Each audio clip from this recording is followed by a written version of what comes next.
Hey guys, tonight we wander into a place that hums with quiet life.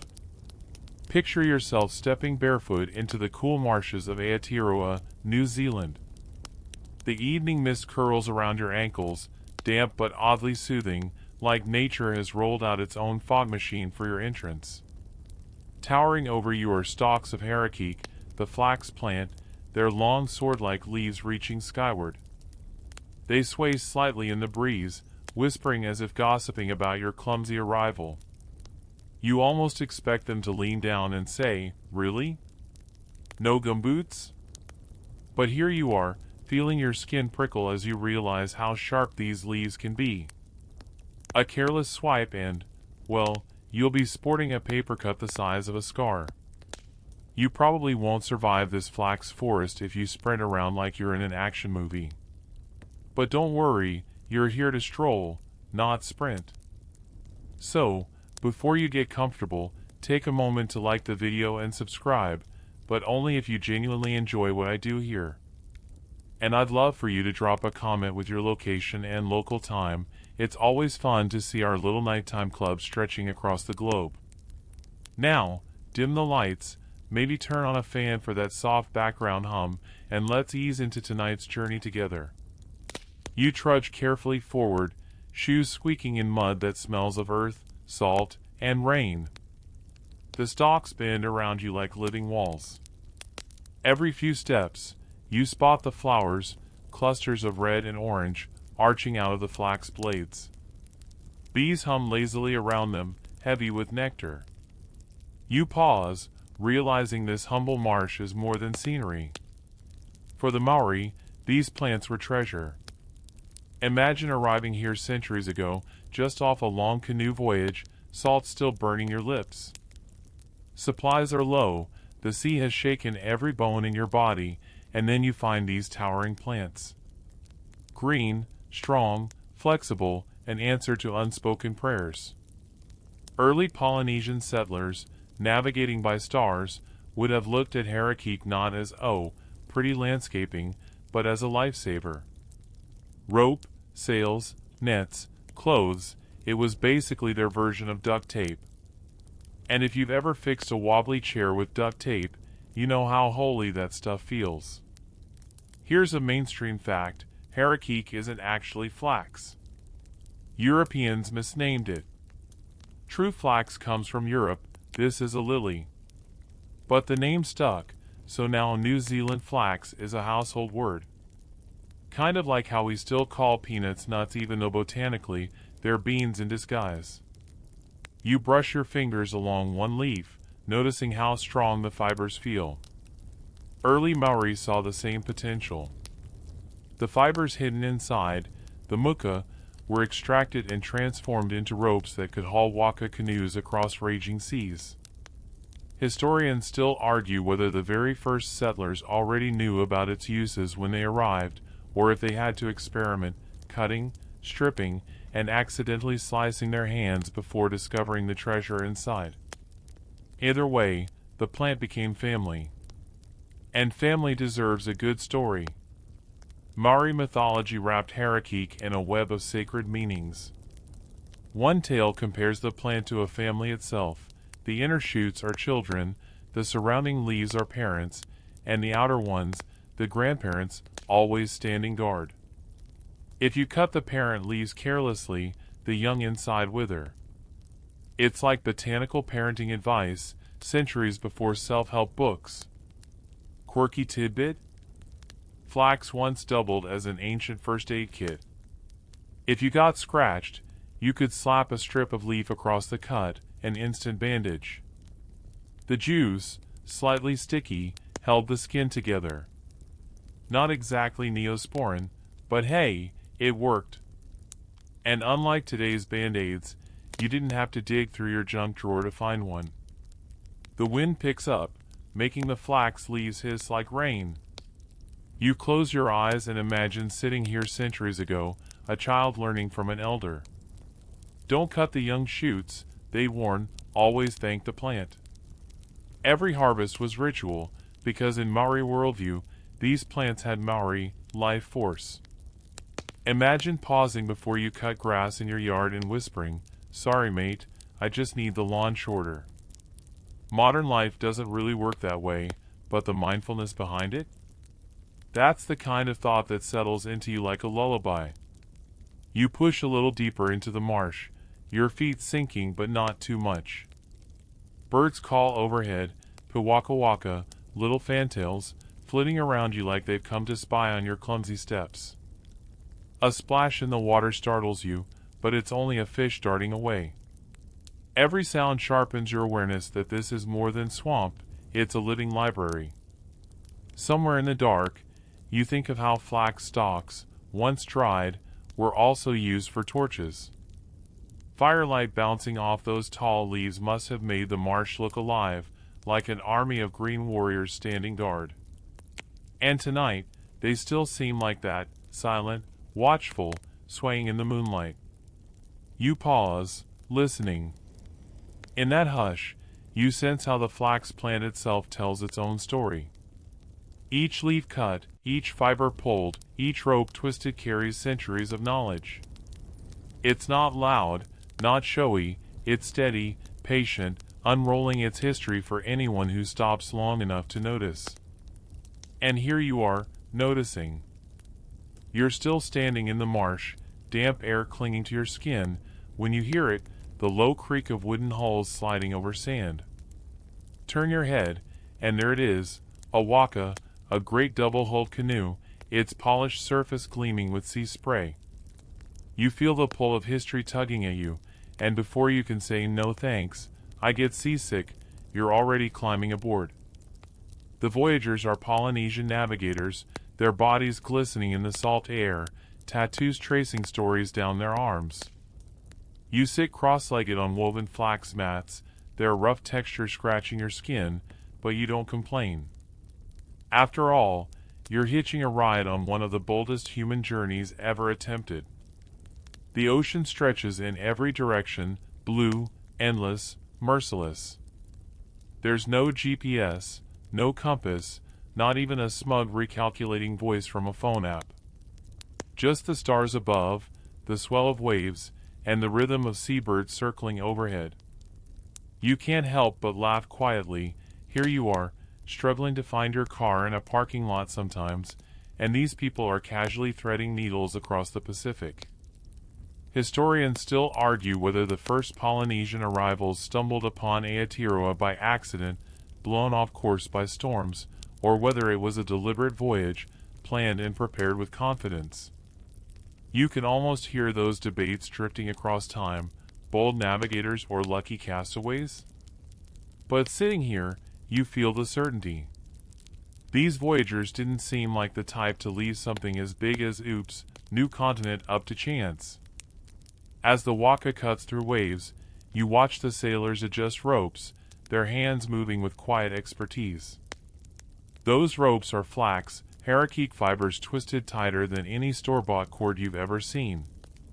Strong enough to hold massive sails taut, even when the wind howls like an angry ancestor. You tug at one strand and nearly laugh, it doesn't budge. Forget nylon. This is prehistoric engineering at its finest. A mainstream fact floats into your thoughts. The first settlements in New Zealand date back to around the late 13th century. That's centuries before Europeans stumbled upon these shores. Picture it, long before Shakespeare was writing plays about star-crossed lovers, Polynesian explorers were already steering these massive vessels to the land of the long white cloud. But here's a quirky tidbit.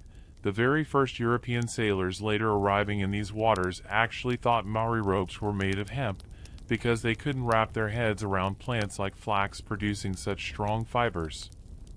Imagine trying to sell them on the idea, yes, it's a marsh plant, yes, it looks like a giant green sword, and yes, it's stronger than your fancy imported rope. The sailors probably nodded politely while secretly thinking, this guy's had too much fermented taro. Night falls on the ocean.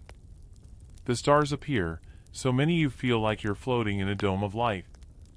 The navigator raises his hand and traces lines between them, naming each like old friends, Matariki, Orion, the Southern Cross. You squint, trying to see what he sees, but honestly, your star knowledge tops out at the Big Dipper, somewhere up there. Still, you're mesmerized by how effortlessly he reads the heavens, as if the sky is one giant glowing GPS screen. The Waka creaks, but it holds steady. You notice the sails again, plated flax panels catching wind with the grace of bird wings. There's a smell of smoke from a small fire kept alive in a clay bowl. Around it, the voyagers share dried fish and kamara. They even hand you some, and you chew gratefully. The food tastes of salt and smoke, grounding you in this moment, in this voyage across endless blue. Suddenly, someone points. Far ahead, in the distance, a pale smudge rises on the horizon. You blink. Is it clouds? Is it imagination? No, it's land. The land of Aotearoa, the long white cloud, materializing like a gift after weeks of water. The canoe erupts in soft murmurs. Relief, awe, anticipation. They've found it. You feel a thrill ripple through your bones. Imagine being among the first humans to see those jagged mountains, those rolling green hills, the coast fringed with flax plants waiting like welcoming arms. Historians believe that moment, stepping onto the beaches of New Zealand, changed everything. For the settlers, flax wasn't just a useful plant. It became a foundation of survival and culture.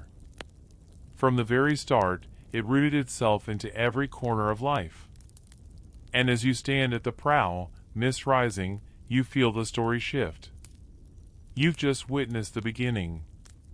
The voyagers have brought not only their families and tools, but also the seed of a relationship with Harakik that will stretch across centuries.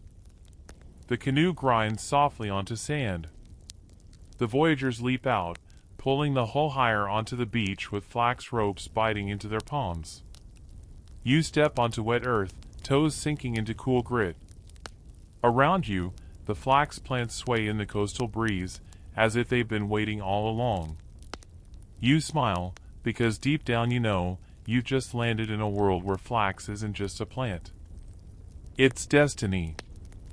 You stand on the beach, salt wind tousling your hair, while the voyagers begin exploring their new land. The flax plants crowd the shoreline, tall and silent, their green blades cutting into the sky like spears. You feel their presence as more than plants, as guardians, woven into the pulse of this land. It doesn't take long before someone tells you the stories. In Maori tradition, Harakik isn't just a material, it's kin, tied into Wakapapa, genealogy. You sit near a fire at night, listening to an elder whose voice drifts low, hypnotic, wrapping around you like smoke. The fire crackles, shadows dance across carved faces in the wood around you, and you lean in, caught between the rhythm of the story and the rhythm of your own heartbeat. He tells you how flax is likened to family. The rito, the small shoot in the middle, is the child. The leaves on either side are the parents, protecting it. The outer leaves, stretching tall and wide, are the grandparents, guardians of the whole plant. If you harm the parents, the child suffers. It's a botanical metaphor so simple, so elegant, you almost wonder why it's not written in every parenting book. Forget Dr. Spock, try the flax plant method. And yet, these metaphors weren't just poetic fluff. They guided actual practice. When harvesting, you never cut the center shoot, never harm the young. Always leave the rito, because it ensures life continues. You suddenly realize, sustainability isn't some hip modern buzzword, it's been baked into Maori culture for centuries. A mainstream fact, Harakik featured in countless wakataki, or proverbs. One famous line asks, Husha te rito o te Harakik, kehi te kamako ikeo? If the center shoot of the flax is pulled out, where will the bellbird sing? It's a warning that destroying the heart of something destroys the future. You roll that thought around in your mind, hearing the imaginary bellbird fall silent. It's eerie and wise. But then, here's a quirky tidbit: flax was also used in actual music making. People sometimes fashion simple instruments, flutes or whistles, from its hollow flower stalks. Imagine being serenaded not by a polished violin but by a swamp plant that doubles as both rope supply and backyard saxophone. The elder leans closer, his eyes glittering. He speaks of gods, of Achua. Harakik is tied to Hainti Iwaiwa, goddess of weaving and childbirth. She is the protector of women and families, her spirit threaded into each fiber pulled from the plant. You picture her watching from the shadows, guiding fingers as they strip and braid, blessing each child born onto mats woven from flax. Historians still argue whether flax's sacred symbolism came before its practical uses, or whether the practical use inspired the symbolism. It's a chicken and egg debate. Did people honor it because it saved their lives, or did they find uses because they already saw it as sacred? Either way, the line between survival tool and spiritual kinship blurred until it became one story. You glance up at the stars, wondering how many whispered prayers have been wrapped in these leaves. Birth rituals, funerals, marriages, Harakik was always there. If a baby was born, flax mats caught the first breaths. If a warrior died, flax ropes lowered the body into the earth. Life's beginnings and endings, all tied with green blades from the swamp. Nearby, you hear laughter, children playing with flax strips, braiding them clumsily into shapes. One boy whacks another with a half-made cord, and the elder sighs with mock exasperation. You grin, because even across centuries, kids will always find a way to turn sacred things into toy swords. Your hands itch to touch the plant again. You wander to the edge of the firelight, reaching for one of the tall leaves. The surface is cool, waxy. Pulling gently, you hear the faint rip of fibers resisting. It feels alive, not just in the plant's grow way, but in a don't mess with me unless you mean it way. You let go quickly, whispering an apology like the elder taught. Somewhere in the night, a fantail flits by, its tail fanning like a tiny kite. Maybe it's coincidence, or maybe it's a nod from the gods. The waves crash steadily behind you, a heartbeat of the ocean, and the marsh rustles like a chorus. Flax looms, not just as material, not just as metaphor, but as a presence. You sense why it demanded respect. This plant gave everything: clothes, shelter, rope, healing, and in return, people gave it reverence. You shuffle back toward the fire, your feet leaving shallow prints in the damp sand. The elder smiles, his story trailing off into silence. The night feels fuller somehow, alive with unseen threads. You close your eyes, feeling the way myths and reality weave together, just like flax fibers twisted into a single rope, separate strands made stronger when bound. And in that quiet moment, you realize you aren't just hearing stories. You're being woven into them. The fire burns low, embers glowing like watchful eyes, when the elder beckons you closer. His voice drops softer now, not storytelling this time but teaching. You follow him into the marsh at dawn, the sky faint pink above the horizon. Mist clings to your clothes, and the flax leaves shimmer with beads of dew, their edges glistening like knives freshly sharpened. This is the moment of the first cut. You feel the weight of it before you even touch the plant. Harvesting Harakik isn't a matter of hacking and grabbing, it's ceremony. The elder stops before a large plant, its leaves fanning outward in layers. He raises a hand and gestures. The Rito, he murmurs, the central shoot, the child. The Matua, the parents beside it. Never touch these. Only the outer leaves may be taken. You nod, trying to look serious, but your inner voice whispers, this feels like bomb defusal training for plants. One wrong cut, and, well, okay, you won't explode, but you'll kill the plant's future. That's heavy enough. He kneels, drawing a sharp shell blade from his belt. With care, he slides it against an outer leaf, slicing clean at the base. No ragged tearing, no violence, just a neat offering taken. The leaf shudders faintly, as though acknowledging the act. Then he lays it gently on the ground, murmuring words of thanks you can't quite catch. Historians still argue whether these rituals were purely spiritual or also practical safeguards to ensure sustainable growth. Was it devotion, or just smart ecological practice wrapped in prayer? You watch, and the answer feels irrelevant. What matters is the respect woven into every movement. Now it's your turn. The elder presses the shell knife into your palm. It feels cold, damp from dew. You crouch before the plant, trying to remember his instructions. Outer leaf only. Keep the Rito safe. You line up the blade, breath catching in your throat, and slice. The sound is strangely satisfying, clean, final.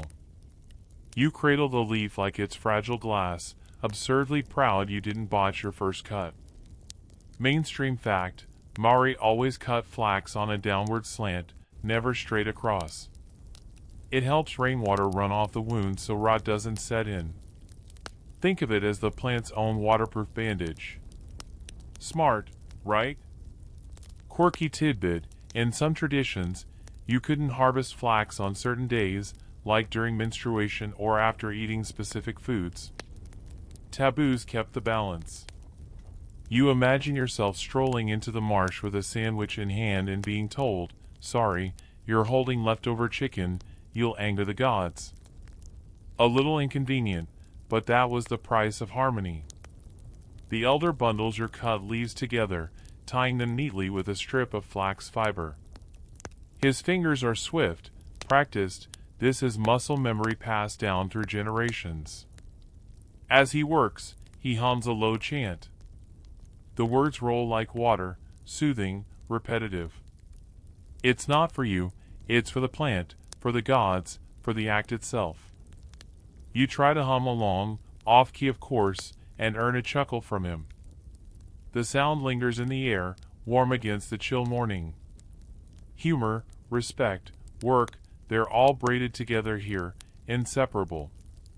When the bundle is complete, you sling it over your shoulder. The leaves are heavier than you expected, firm and damp against your back. Already, you sense the potential sleeping inside them, ropes, nets, mats, cloaks. It's as if you're carrying not just plants but possibilities. Walking back, the marsh seems different. The flax no longer feels like anonymous greenery. Each plant is a family, each cut a conversation.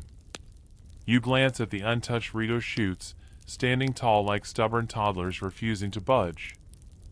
They'll grow, protected, because you followed the rules. The elder stops once more, lifting one of the leaves you cut. He slices it into long strips, peeling the outer layers away. The fibers gleam faintly inside, soft, silky threads hidden within the rough green. You gasp without meaning to. It's like cracking open a rock and finding a glittering geode. Who knew that strength and beauty could hide in plain sight, waiting for the right touch to reveal it? The elder smiles at your awe. Every leaf, he says, has a spirit. Every cut, a consequence.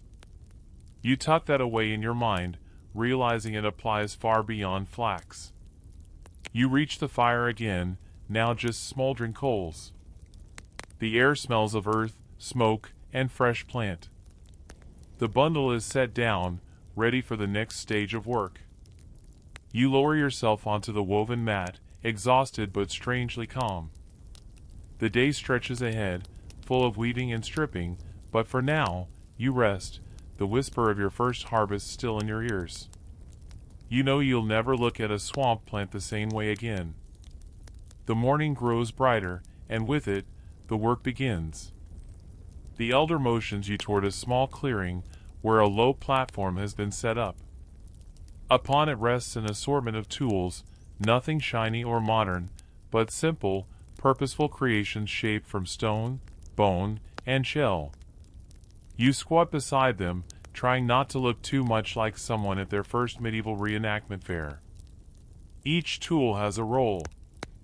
Some are sharp flakes of obsidian, edges so fine they could shave the hairs on your arm. Others are mussel shells, polished smooth from use, their curves perfect for scraping fibers from the inner leaf. There are even teeth, shark teeth bound to wooden handles, glinting in the sunlight like nature's razor blades. You lean closer and wonder if sharks ever imagined their dental leftovers would become the Pacific's version of Swiss Army knives. Mainstream fact: Maori didn't have metal tools when they first arrived in Aotearoa.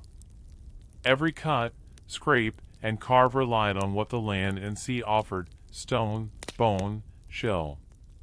It's easy to forget how much skill it took to turn random beach debris into instruments of craft. You pick up a scraper and instantly notice how awkward it feels in your hand, like you're holding a butter knife backwards. Yet in the elder's grip, it becomes graceful, efficient, almost alive. He kneels before a fresh flax leaf, his fingers calloused and steady. With a shell scraper, he begins working down the blade. The sound is distinctive, a raspy hiss, like sandpaper on wood, but gentler. Fibers peel away in long, silky strands, glistening like pale threads of moonlight. You lean closer, mesmerized. It looks so easy in his hands, but you already suspect that if you tried, you'd end up with a shredded green mess and some very judgmental looks. Quirky tidbit: some scrapers were considered so personal, they were named, almost like pets or companions. Imagine giving your butter knife a name and introducing it at dinner parties. Ah yes, this is Sheila, she slices toast like a dream. The attachment was real, though. These weren't disposable tools, they were extensions of the weaver's own body, carrying years of practice. The elder passes you one of the shell scrapers. You hold your breath, position it against the leaf, and pull. The resistance surprises you, it's tougher than it looks. Your hands wobble, and the strip comes out uneven, jagged, more like chewed celery than silky fiber. You laugh nervously, mumbling something about first try. The elder's lips twitch in a smile that says, everyone's first try looks like that. Historians still argue whether specialized tools for flax were innovations unique to Aotearoa or whether Polynesians adapted pre-existing techniques from other islands. Did the knowledge travel across the sea, or did necessity spark new creativity here in the swamps of New Zealand? The debate lingers, but you realize, either way, the tools became an intimate link between human hands and the living plant. Around you, others work in a rhythm. One strips fibers, another bundles them, another ties off lengths with quick twists. The whole clearing hums with activity, the scrape of shells blending with soft chatter.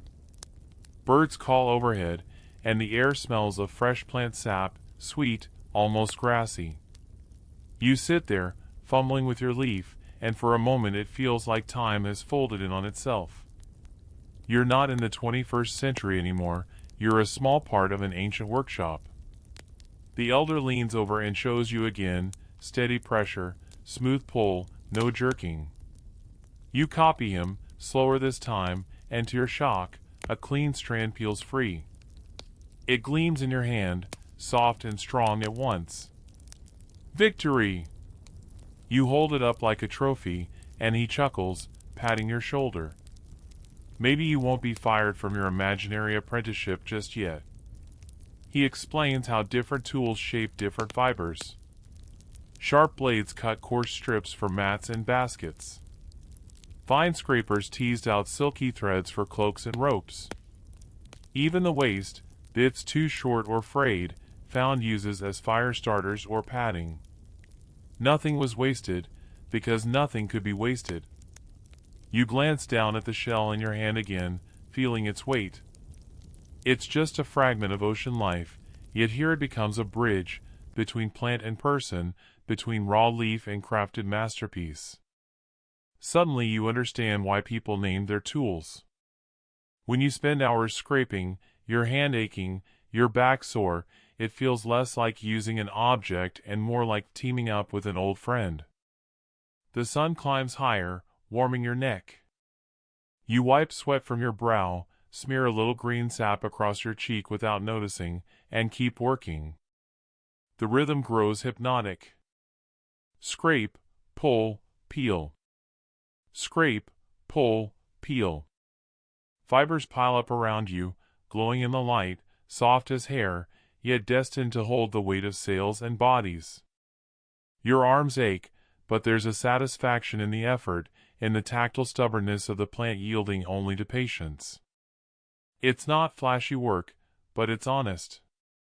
And as you scrape, you realize you're not just learning how tools shape flax, you're learning how flax shapes people. By now your hands are sticky with sap, the faint green residue clinging to your fingertips like glue. The elder grins knowingly and hands you another freshly cut flax leaf. This, he says, is where patience is tested.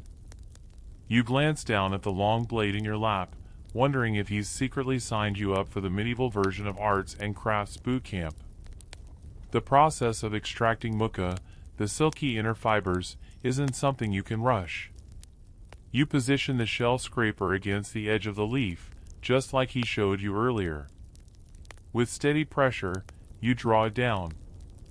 The outer skin curls away, leaving behind strands that glisten faintly in the morning light.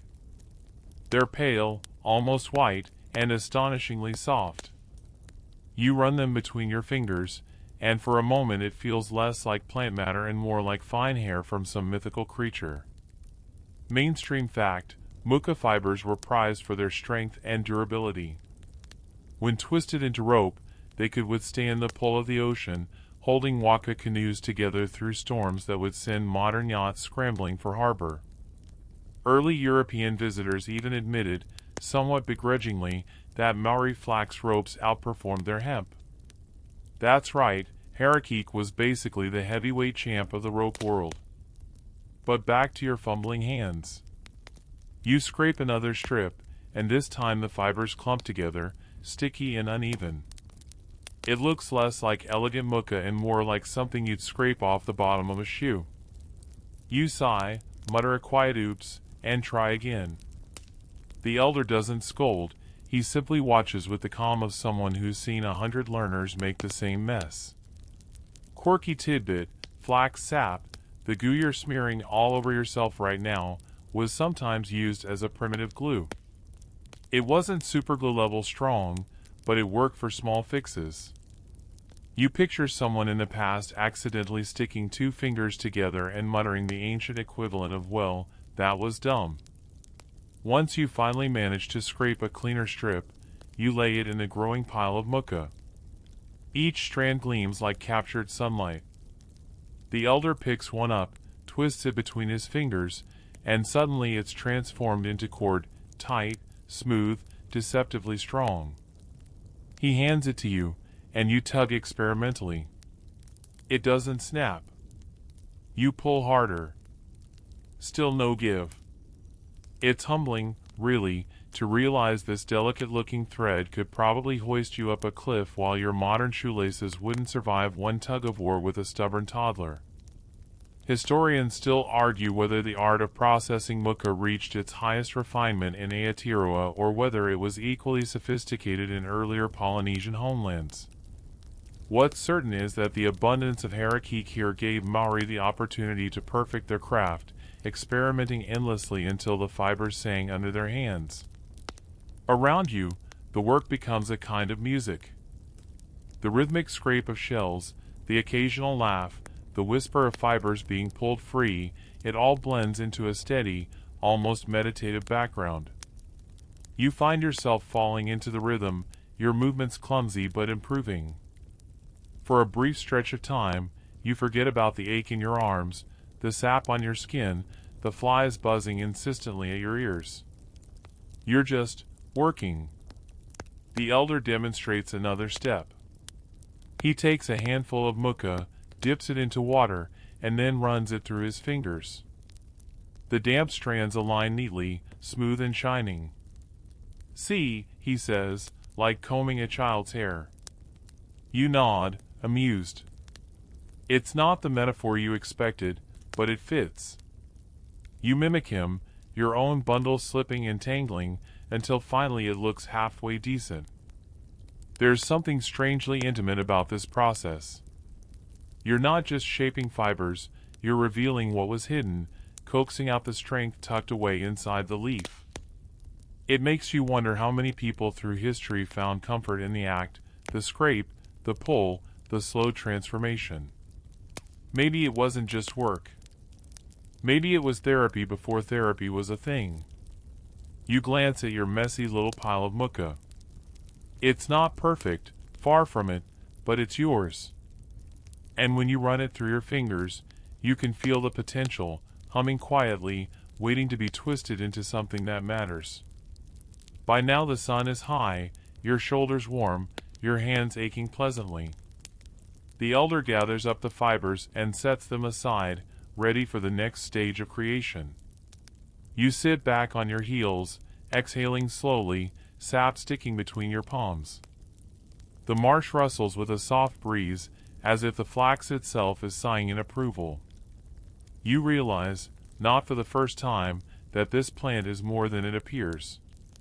To the untrained eye, it's just a bunch of spiky leaves in a swamp. But when you take the time to strip, scrape, and reveal, it becomes rope, cloth, art, even story. And as you wipe your sticky hands on your already ruined tunic, you can't help but smile. You've just pulled moonlight out of the leaf. Your pile of muka glistens faintly in the sunlight, silky strands catching the air like spiderwebs. The elder gathers some in his hands, rolling it between his palms. His movements are slow, methodical, but you notice something: the fibers twist together, merging into cord. It looks effortless, like he's conjuring rope out of thin air. You stare, half expecting him to pull a rabbit out of the bundle next. Then he hands you a few strands and gestures. Your turn. You gulp. The fibers are slippery, soft, almost rebellious. They don't want to stay where you put them. You rub them between your palms like you've seen him do, but instead of a neat cord, you get a lumpy noodle of plant hair. The elder chuckles, kind, not mocking, and shows you again: steady pressure, smooth motion, twist and roll. You try again. This time, the strands tighten into something vaguely resembling string. Not flawless, but not embarrassing either. You tug at it, and to your shock, it holds firm. For a second you picture yourself in the next World's Strongest Rope commercial. Mainstream fact: flax fiber cords were legendary for their strength. In the age of sail, Maori ropes lashed canoes together, bound stone anchors, and suspended heavy weights without snapping. Some modern tests suggest well-made muka rope rivals steel in tensile strength. Imagine ancient sailors casually inventing rope tougher than what some hardware stores carry today. That's not just impressive, it's humbling. The elder gestures to a length of rope already finished, thick as your thumb. He loops it around a log and hauls.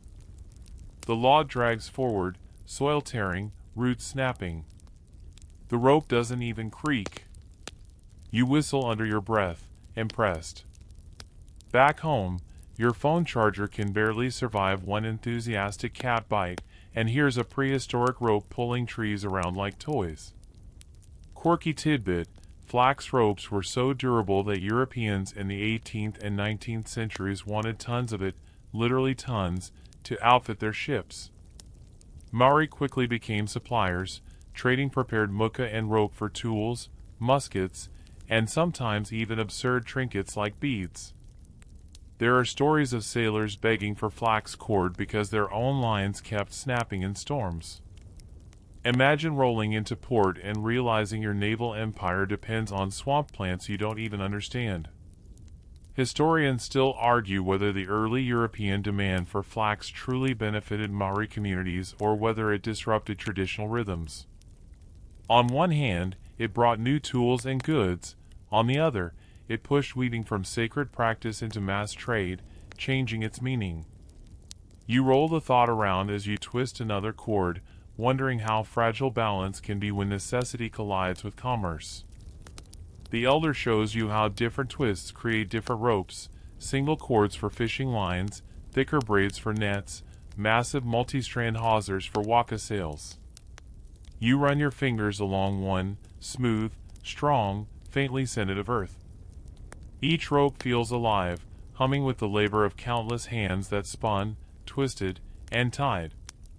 You close your eyes for a moment, imagining a waka at sea, its mast creaking as flax ropes hold fast. Waves crash, wind howls, but the cords remain steady, unyielding. Lives depend on them. The thought makes you grip your own little lumpy cord with new reverence. The elder laughs softly, tossing the rope coil onto a growing pile. Every strand, he says, is weak alone. Together, they are unbreakable.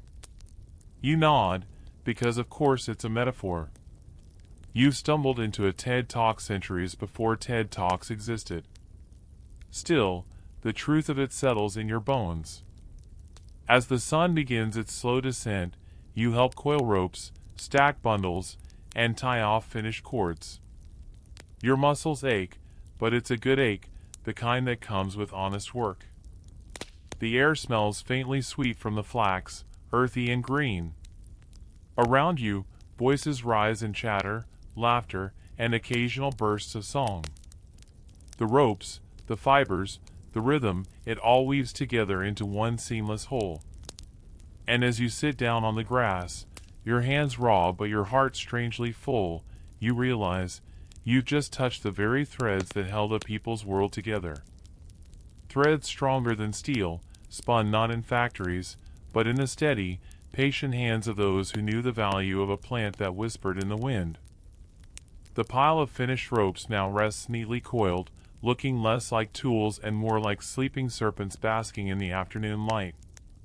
You wipe your sticky hands on your tunic, now permanently ruined, let's be honest, and expect the elder to dismiss you. Instead, he picks up a slender cord and loops it into a knot. His fingers move quick, almost playful, and before you can even guess what he's doing, the knot holds tight, snug and efficient. He hands it over, nodding at you. Of course. Another test. You stare at the cord like it's an IQ exam disguised as string. How hard can tying knots be? You've managed shoelaces since kindergarten, though, to be fair, not without some questionable bunny ear improvisations. You make a loop, fumble the tail through, yank, and your knot collapses into a sad, floppy pretzel. The elder raises one eyebrow. You swear the flax rope itself looks disappointed. You try again. This time, the knot actually stays put, though it's bulky and awkward. It looks less like a sailor's knot and more like a toddler's attempt at jewelry. Still, progress. Mainstream fact, Maori were master knot makers. Their knots weren't just for utility, they were engineering marvels. Whether binding the prow of a waka, securing fishing nets, or lashing poles for shelters, the knots had to hold in storms, currents, and battles. Some patterns were so strong they could carry the weight of carved stone anchors, dragging along the seabed without budging. European sailors often marveled at these native knots and borrowed techniques for their own voyages. The elder demonstrates a hitch, a loop, and a binding knot with the kind of muscle memory you only get from decades of practice. You mimic him, slower, clumsier, your fingers tangling in the cord like a cat in Christmas lights. Eventually you manage something that doesn't fall apart immediately. Small victories. Quirky tidbit, some knots carried symbolic meaning. Certain weaving or knotting patterns were used in ritual contexts, binding not just wood or rope, but ideas, intentions, and relationships. There are oral traditions hinting that knots could hold prayers or promises, the tension in the cord acting as a physical reminder of spiritual weight. In other words, imagine your shoelaces doubling as both fashion and binding contract with the universe. The elder ties one last knot, then points toward the horizon, where the wind ripples across open water.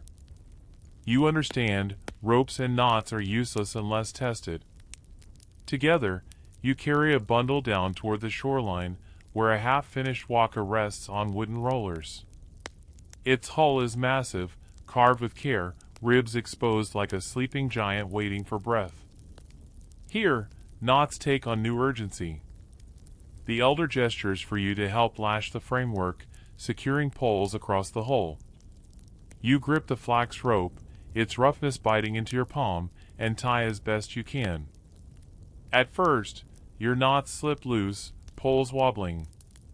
The elder shakes his head, reties with a flick, and suddenly the lash holds firm.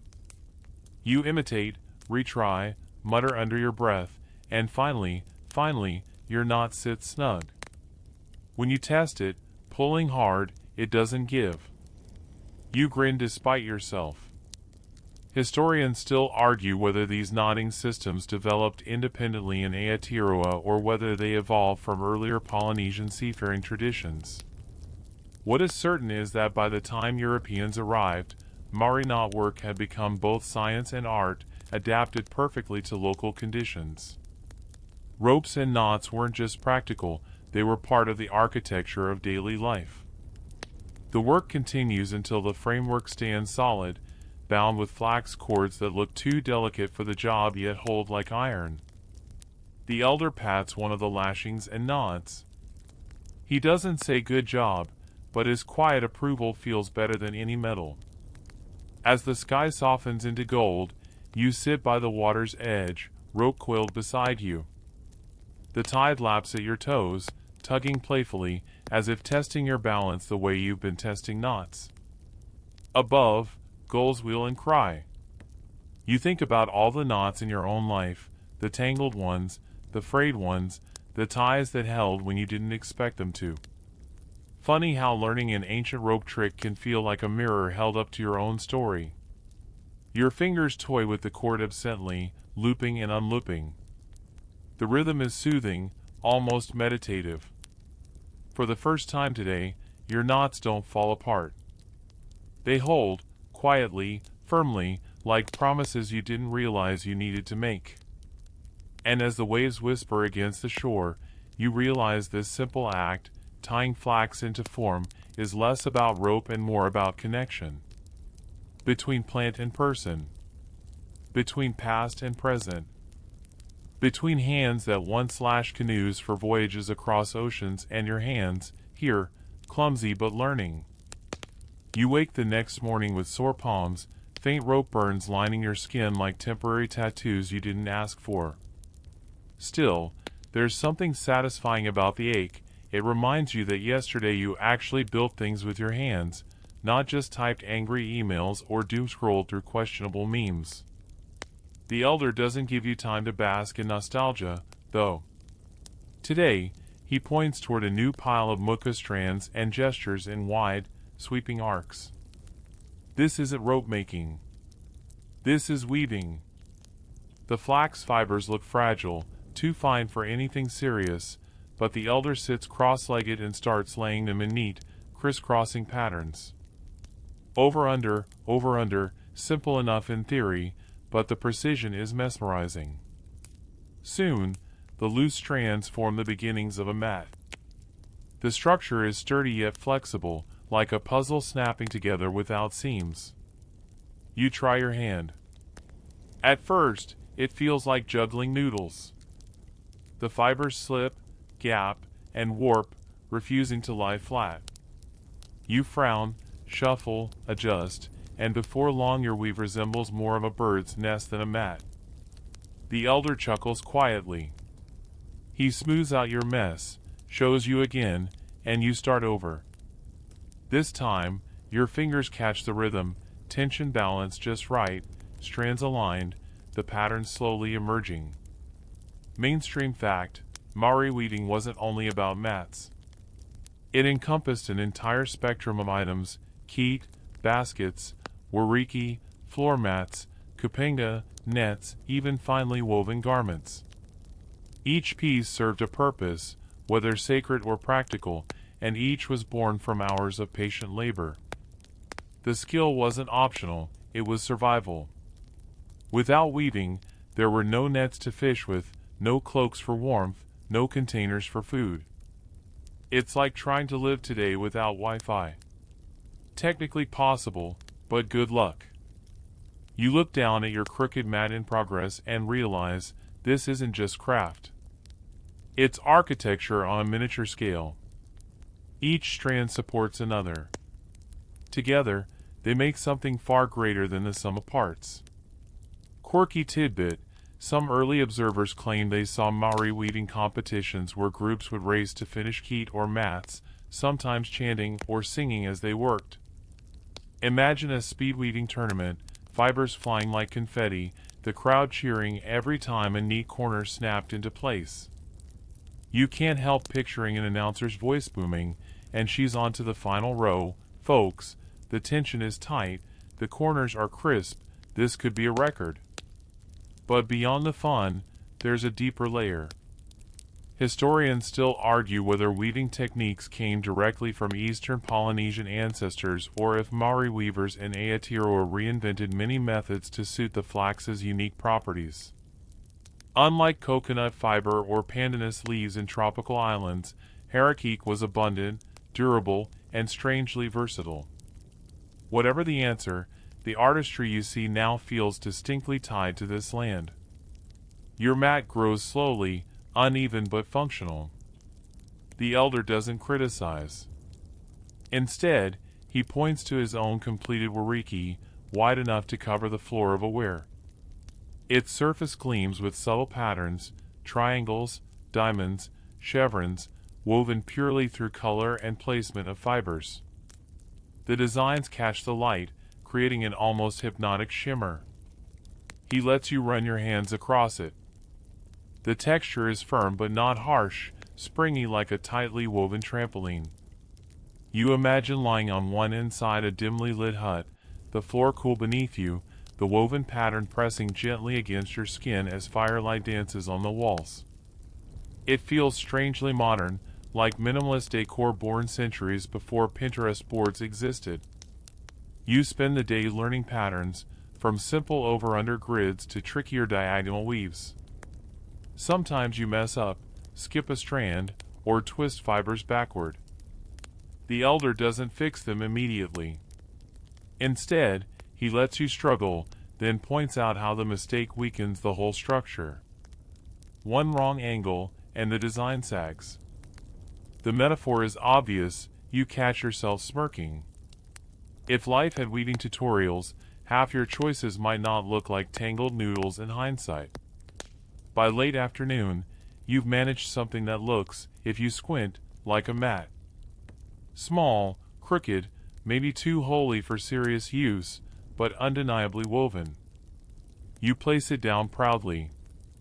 The elder examines it, runs a hand across, and nods.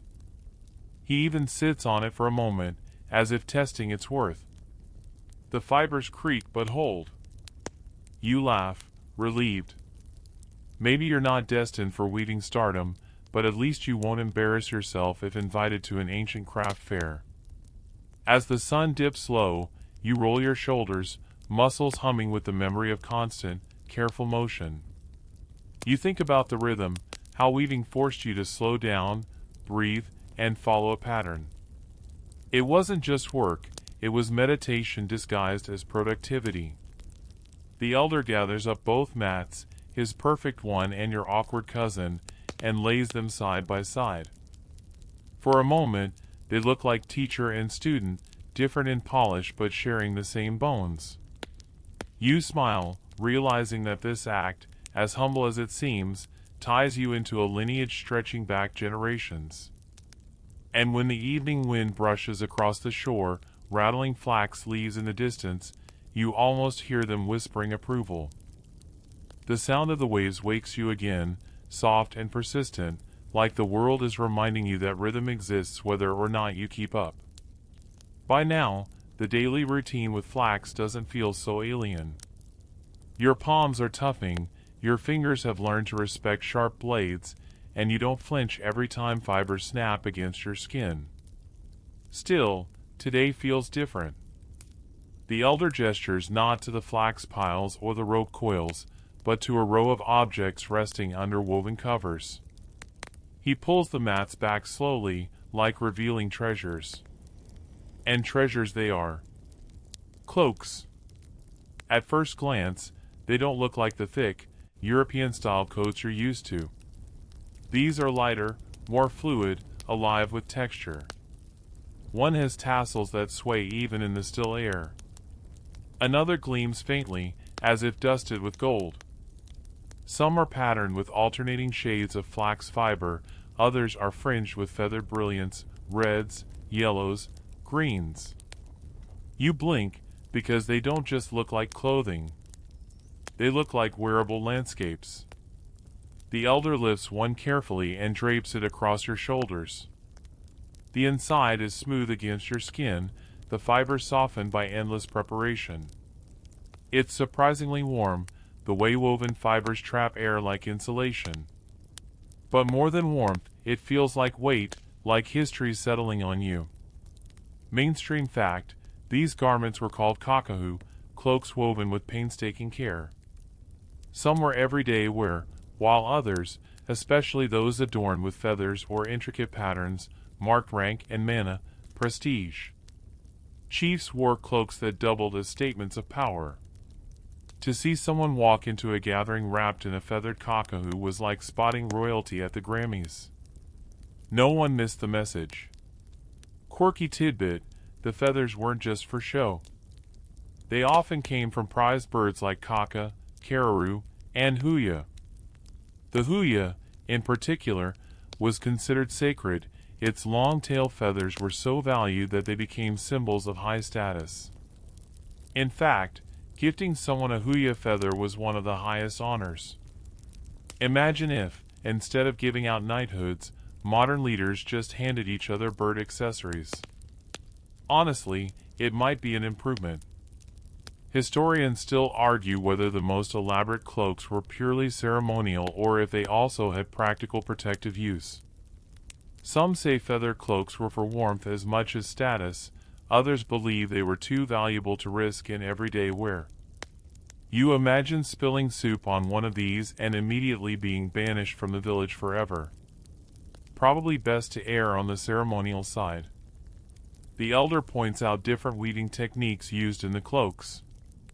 Some involve dense weeding with no gaps, creating a rain-resistant surface. Others are open, designed for warmer climates or indoor wear. Then there are cloaks decorated with dog hair, yes, dog hair. You look at him, skeptical, but he nods. Maori Curry, the now extinct Polynesian dog, had thick hair that was sometimes woven into cloaks, producing a soft, wool-like finish. You can't help imagining an ancient version of Etsy selling authentic dog hair ponchos. You run your hands across a feathered cloak, marveling at the meticulous work. Every feather seems placed with intention, pattern forming out of thousands of individual choices. It's not random decoration, it's storytelling. Each cloak speaks a silent language about who wore it, where they came from, what they valued. You realize this isn't just fashion. It's identity woven into fabric. The elder lifts another kakahu, this one older, edges frayed but dignity intact. He gestures toward the horizon, as if to say, these cloaks travel too. And they did. Some of these garments were gifted across tribes, sealing alliances. Others were presented to Europeans, astonishing sailors who had never seen such artistry from plant fiber. A few even ended up in museums, where they still rest, behind glass, silent but unbroken. You think about your own clothes back home, factory-made, synthetic, forgettable. If you lost one, would anyone treasure it in 200 years? Probably not, unless it was ironically ugly enough to become a meme. These cloaks, though, are different. They're heirlooms with soul, bridges between generations. By late afternoon, the elder demonstrates how to drape and tie a cloak. It isn't just throw it on. There's etiquette, how to wrap it for warmth, how to wear it in formal gatherings, how to project mana with posture and poise. You try imitating him, tugging the fabric across your shoulders, standing straighter. For a moment, you feel regal, though your inner voice snickers. Look at you, ruling the living room with yesterday's rope burns. The cloak sways as you move, its fibers catching the light. And you realize something, all the rope making, all the weaving practice, all the preparation, it builds toward this. A cloak isn't just flax. It's every step, every hand, every tradition layered together until it becomes more than the sum of parts. As the sun dips behind the hills, shadows stretching long and thin, the elder folds the cloaks carefully and replaces their covers. He gives you one last glance, as if asking whether you understand. You nod silently. Because you do. You've just worn history. The evening hum settles over the village like a woven mat, muffling the sounds of birds, the distant surf, even your own thoughts. Tonight, instead of walking back to the flax groves, the elder beckons you toward the Waranui, the meeting house. Its carved panels glow in the firelight, swirling patterns alive with shadows. Inside, mats are spread on the floor, and people gather in a wide circle. The air smells faintly of smoke, roasted root vegetables, and the sweet, grassy note of dried flax. You sit cross-legged, clutching your cloak for warmth. The chatter fades as the elder clears his throat. His voice rolls out steady, measured, as if woven with the same patience he uses on fibers. It's not just storytelling, it's teaching. And tonight, the story isn't about cloaks or ropes. It's about the flax itself. He describes Harakik not as a mere plant but as a wana, a family. At its center are the rito, the baby shoots, tender and untouchable. Around them stand the Awi rito, the parents, protective and close. Beyond that circle grow the tapuna, the grandparents, leaves that can be cut and used. The metaphor lands with the weight of a truth you somehow already knew. Families and flax, each survives only if its heart is protected. Mainstream fact, this kinship framework isn't just poetic. It's an actual guideline for harvesting. By never cutting the inner shoots, Maori ensured the plant remained alive and healthy, ready to regenerate. The elder explains that some communities even chanted karakia, prayers, before harvesting, asking permission and showing respect. You glance at the woven walls, picturing generations of hands raised in blessing over a simple swamp plant. Suddenly your modern habit of yanking weeds from the sidewalk feels barbaric. Quirky tidbit, flax was considered so sacred in some places that women gave birth beside it. The leaves were cut and used to tie the umbilical cord. Imagine that, your very first connection to the world sealed by a plant that would later provide your cloak, your basket, your rope. In a strange way, Harakik became humanity's lifelong babysitter. Historians still argue whether the spiritual reverence for flax developed from its practical importance or whether it always carried sacred symbolism independent of use. Did Maori elevate Harakik because it was indispensable, or was it indispensable because it was elevated? It's a chicken and egg puzzle no one solved. You smirk at the thought of some scholar tearing their hair out over flax philosophy while you're just trying to tie knots. The elder's voice grows softer as he weaves myth into lesson. One story tells of flax as a gift from Achua, the gods, planted along rivers to remind people of the balance between water and land. Another story frames flax weaving as a metaphor for weaving people together. Each strand alone is weak, but when crossed and knotted, it creates strength, unity, and beauty. You glance at the people around you, their faces lit by flickering fire. The metaphor isn't lost on you. As the tale flows, children nod off, heads resting on their parents' laps. A dog sighs and curls against the mats. Even you feel your eyelids tugged by the cadence of words. The elder doesn't rush, he lets pauses stretch, like the quiet spaces in weaving where gaps make the pattern possible. Then, just when you think you'll drift into sleep, he leans forward, eyes sharp, and points a finger at the bundle of fibers by his knee. He begins to show how myths literally live in the weave. Some patterns are named after legendary figures or events. A zigzag might recall the paths of ancestors who crossed the seas. A spiral might honor a tanoa, a guardian spirit said to dwell in rivers. Your fingers itch to try sketching one in the dirt, though you know your version would look more like a confused earthworm. The elder chuckles, sensing your restlessness, and hands you a small woven armband. It's rough but sturdy, the simplest of forms. He motions for you to slip it on. The fibers hug your wrist gently, not tight, not loose, just right. It doesn't feel like jewelry. It feels like connection. You're wearing not only the labor of hands but the stories whispered into each crossing strand. Outside, the wind picks up, rattling the flax leaves at the edge of the village. They hiss like voices, like the plant itself is joining the storytelling. You shiver, not from cold, but from the uncanny sense that nature is eavesdropping. Maybe it is. The elder ends with a proverb, Husha te rito o te harakik, kehi te kamako ikeo. If the heart of the flax is pulled out, where will the bellbird sing? The silence that follows is heavy, reverent. You roll the words in your mind, recognizing the obvious, destroy the center, and the whole collapses. It's both horticulture and philosophy in one neat sentence. A plant care guide that doubles as a life lesson. Suddenly you wish IKEA manuals came with Maori proverbs. When the fire dwindles to embers, people disperse quietly. You step outside, the night air cool against your skin. Above you, stars scatter across the sky like woven beads. The flax in the distance sways gently, a dark silhouette against starlight. For the first time, you feel like you're not just learning about flax. You're being folded into its story, strand by strand. And as you settle onto your mat, cloak tucked around your shoulders, you whisper the elder's proverb once more.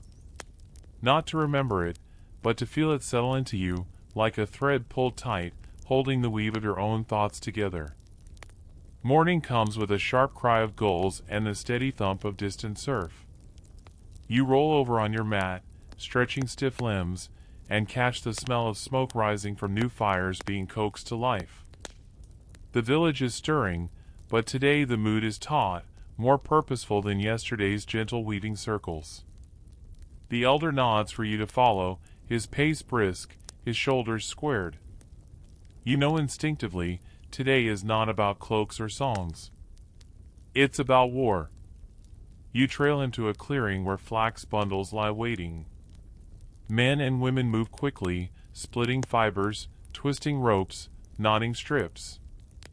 These aren't the delicate cloaks for chiefs or feathered treasures for ceremonies. No, these are protective garments, woven panels of thick, prepared flax fibers designed to guard against spear points and the crushing blows of clubs. You watch as a young man shrugs into one, a vest of layered, plaited flax, stiff yet flexible. It creaks as he rolls his shoulders, the fibers glistening faintly with a coating of shark oil. That sheen isn't for fashion, it's waterproofing, meant to keep the armor strong even in rain. He grabs a carved wooden taiaha, swings it in a sharp arc, and the vest holds firm against a sparring partner's strike. You blink. You hadn't expected plants to feel like armor. Mainstream historical fact, Maori warriors, the Toa, did indeed wear flax-based armor in battle, often combined with other natural materials. Though it couldn't stop a musket ball, that came later, against traditional weapons it was surprisingly effective. Some garments were plaited so tightly that even obsidian-edged blades had trouble cutting through. Quirky tidbit, flax armor was sometimes decorated, not with bright dyes or feathers like ceremonial cloaks, but with tufts of dog hair or shark teeth woven in. Imagine striding into combat looking like you mugged a sea creature. One 19th century account even mentions warriors tying small shells into their armor so they rattled ominously, turning their approach into a kind of sonic scare tactic. Nothing says intimidation like sounding like a ghostly tambourine as you run at your enemy. Historians still argue whether flax armor was a widespread standard or more of a regional practice used in particular conflicts. Some argue it was an occasional improvisation, others that it was as vital as weapons themselves. You could almost picture academics bickering over museum fragments, holding scraps of fiber up to the light like fashion critics at a runway show. The elder gestures for you to try a vest. It's heavier than you expected, the woven layers pressing against your chest, stiff at the shoulders. Moving feels like dancing in a cardboard box. Yet after a few minutes, your body adjusts, and you sense what the warriors must have felt, a strange mixture of restriction and reassurance, like being hugged by the swamp itself. Around you, warriors practice maneuvers. They lunge, feint, parry. The sound of flax armor creaking blends with the thud of feet on earth. You notice how every motion is measured, almost choreographed. It's as if the armor itself dictates a certain rhythm, a reminder to fight in unity rather than reckless speed. You squat near a woman repairing a torn vest. Her hands move fast, pulling fresh strips of harakique through the weave, reinforcing weak spots. She glances up, smirks, and mutters that battles are often won not by the strongest fighters but by the fastest repairers. You grin. She's probably right. Who knew wartime logistics included a sewing circle? The elder points toward the forest edge where, long ago, enemies would have emerged. He tells you that flax armor wasn't invincible. Spears could still slip through gaps, clubs could still crush bones. But the point wasn't perfection. It was survival long enough to strike back. Even a few extra breaths of life could tip the scales of a skirmish. As the sparring intensifies, you catch glimpses of something else. Beneath the shouts and blows, the practice feels ritualistic. Every strike is paired with a shouted cry, every block with a stomp that shakes the earth. You realize these aren't just drills, they're performances meant to stir the spirit, to weave courage into muscle. It's war as choreography, survival as art.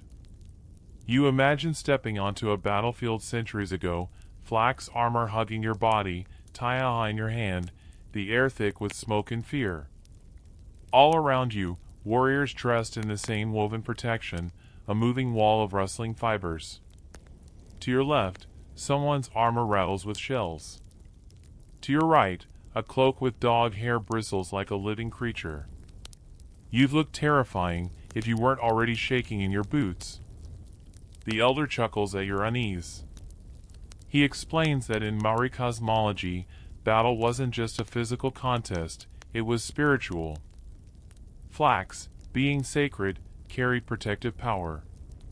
To wear it into war was to wrap yourself not only in fiber but in the presence of ancestors, in the heartbeat of the land itself.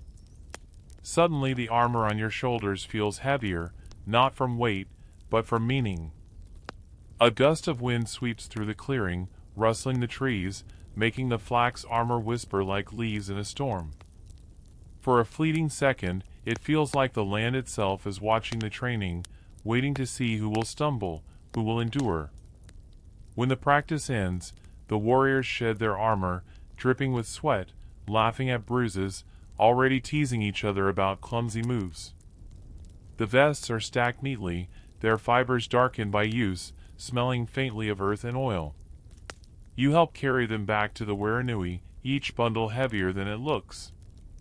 As you set one down, you realize Flax has now shown you every face: gentle healer, sacred cloak, and now stern protector. It isn't just a plant, it's an army. You lean against the carved wall, rubbing the ache from your shoulders, and think of your own modern world. Kevlar, carbon fiber, steel. All marvels, sure. But there's something humbling about warriors once trusting their lives to plants plucked from wetlands.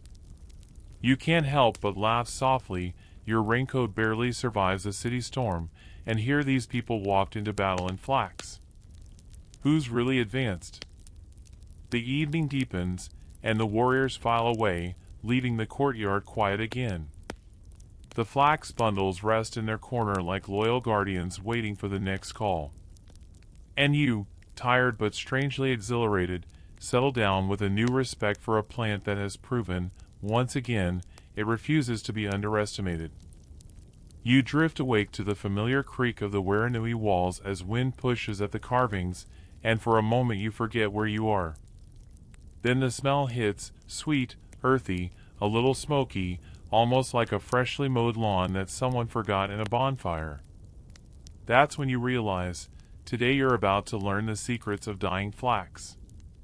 Outside, a group has already gathered by steaming pots balanced on stones over open flames. Women kneel beside baskets filled with leaves, roots, and bark, their hands stained with streaks of ochre and brown. The elder beckons you closer, grinning like he's about to let you in on the world's oldest hair dye tutorial. One bundle of flax strips has been boiled with paru, a kind of swampy mud rich with iron. When the fibers are lifted out, they shine with deep blacks and dark blues, the kind of shades you'd see in raven feathers. Mainstream historical fact: Maori weavers mastered a wide palette of natural dyes, drawing from native plants, minerals, and muds to produce everything from jet black to fiery reds and soft yellows. Black, in particular, carried prestige. Cloaks with black detailing were considered high-status garments. You kneel down to watch as another pot is stirred. Inside, shavings of Tanikaha bark bubble like a witch's brew, giving off a resinous aroma that clings to your throat. Strips of flax dunked into this mixture emerge with a warm reddish hue. Add a bit of fern root, and suddenly you have variations: mahogany, rust, amber. It's like watching a painter mix colors, except the canvas will be living, wearable fiber. Quirky tidbit: one early missionary wrote, perhaps with a slight air of shock, that Maori sometimes chewed certain berries to create a natural saliva dye, then spat directly onto flax strips to set streaks of color. DIY tie-dye, but make it mouth-powered. You glance nervously at the elder, half wondering if he's about to hand you a berry and ask you to spit into the pot. Thankfully, he doesn't. As the fibers soak, a younger weaver explains how color isn't just decoration.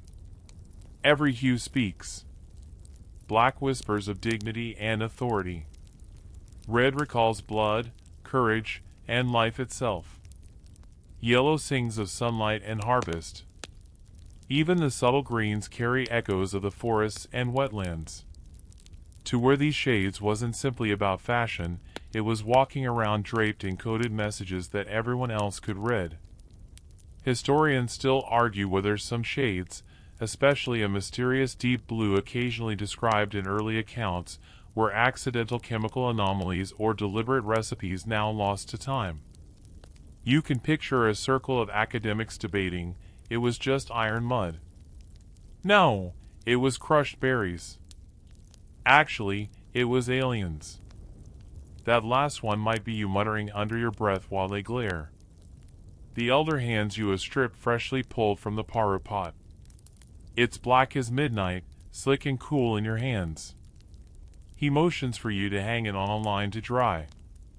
As you drape it, the strip flutters in the wind like a thin banner, shimmering in the sun. For a moment, you swear it looks like a ribbon of shadow cut from the night sky. Nearby, two children are helping their grandmother prepare rapo pollen to dust certain fibers, creating faint golden accents. The pollen clings to their fingers, and one child sneezes violently, sending a golden puff into the air. Everyone laughs. Dyeing, you realize, isn't a solemn art, it's messy, joyful, sometimes sneezy work. You're handed a bundle of undyed flax and told to prepare your own experiment. You dunk it into a pot with crushed bark, stir clumsily with a stick, and fish it out too soon. The color is weak, a pale pink more suited to Easter decorations than a warrior's cloak. The elder chuckles, calling it the color of a lazy apprentice. You shrug. Better than nothing, maybe. As the day wears on, you see rows of dyed flax strips drying on lines. Blacks, browns, reds, yellows, and faint greens sway in the breeze like a living rainbow, though muted by earth tones rather than neon. It feels less like a paint palette and more like nature itself rearranged into wearable form. You run your hands along the strips, and it dawns on you how much time this process takes. Hours for boiling. Days for drying. Weeks for collecting the right plants in the right season. This isn't fast fashion, it's slow, patient, intentional. You can't just Amazon Prime a cloak. You have to wait for the land to give you the right materials, and then you must coax the colors out with fire and water. By late afternoon, the elder points out a finished cloak drying in the sun. Patterns leap out in stark contrast, black triangles against a background of deep brown, edged with yellow strands. You're told this piece will be worn by a rangatira, a chief, whose every movement will make the colors shimmer and ripple. Its political power woven into fiber, broadcasting authority without saying a word. You can't help but grin, imagining modern leaders trying the same thing. Sorry, Prime Minister, your cloak isn't dark enough, so no one's going to respect your speech. Maybe the world would be better if politicians had to earn their dye jobs before making decisions. As the sun dips low, the dye pots are covered, and the weavers gather the day's work. Your hands are stained with faint streaks of reddish-brown, and you can't resist showing them off like a kid who just finger-painted for the first time. The elder nods approvingly. You may not be skilled, but at least you're marked by the process. You settle onto a log as twilight spreads. Around you, the drying strips glow faintly in the fading light, like an earthly constellation strung between poles. The air smells of bark, smoke, and iron mud, a mix that clings to your hair and clothes. It's not unpleasant.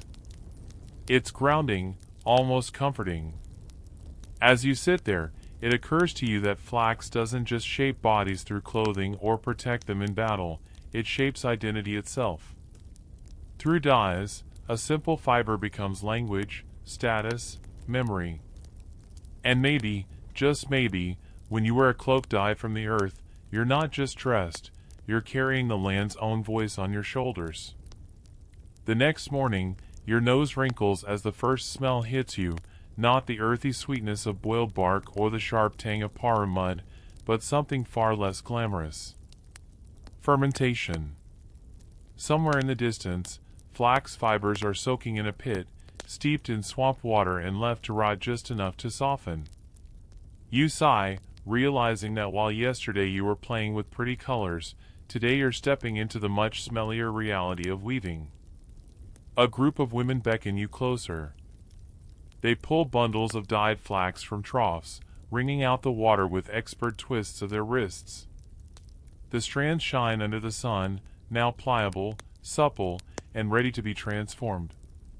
One of them grins and says something that you don't quite catch, but judging from the laughter that follows, it's probably the ancient equivalent of, "Let's see if you can survive weeding without tying your fingers in knots."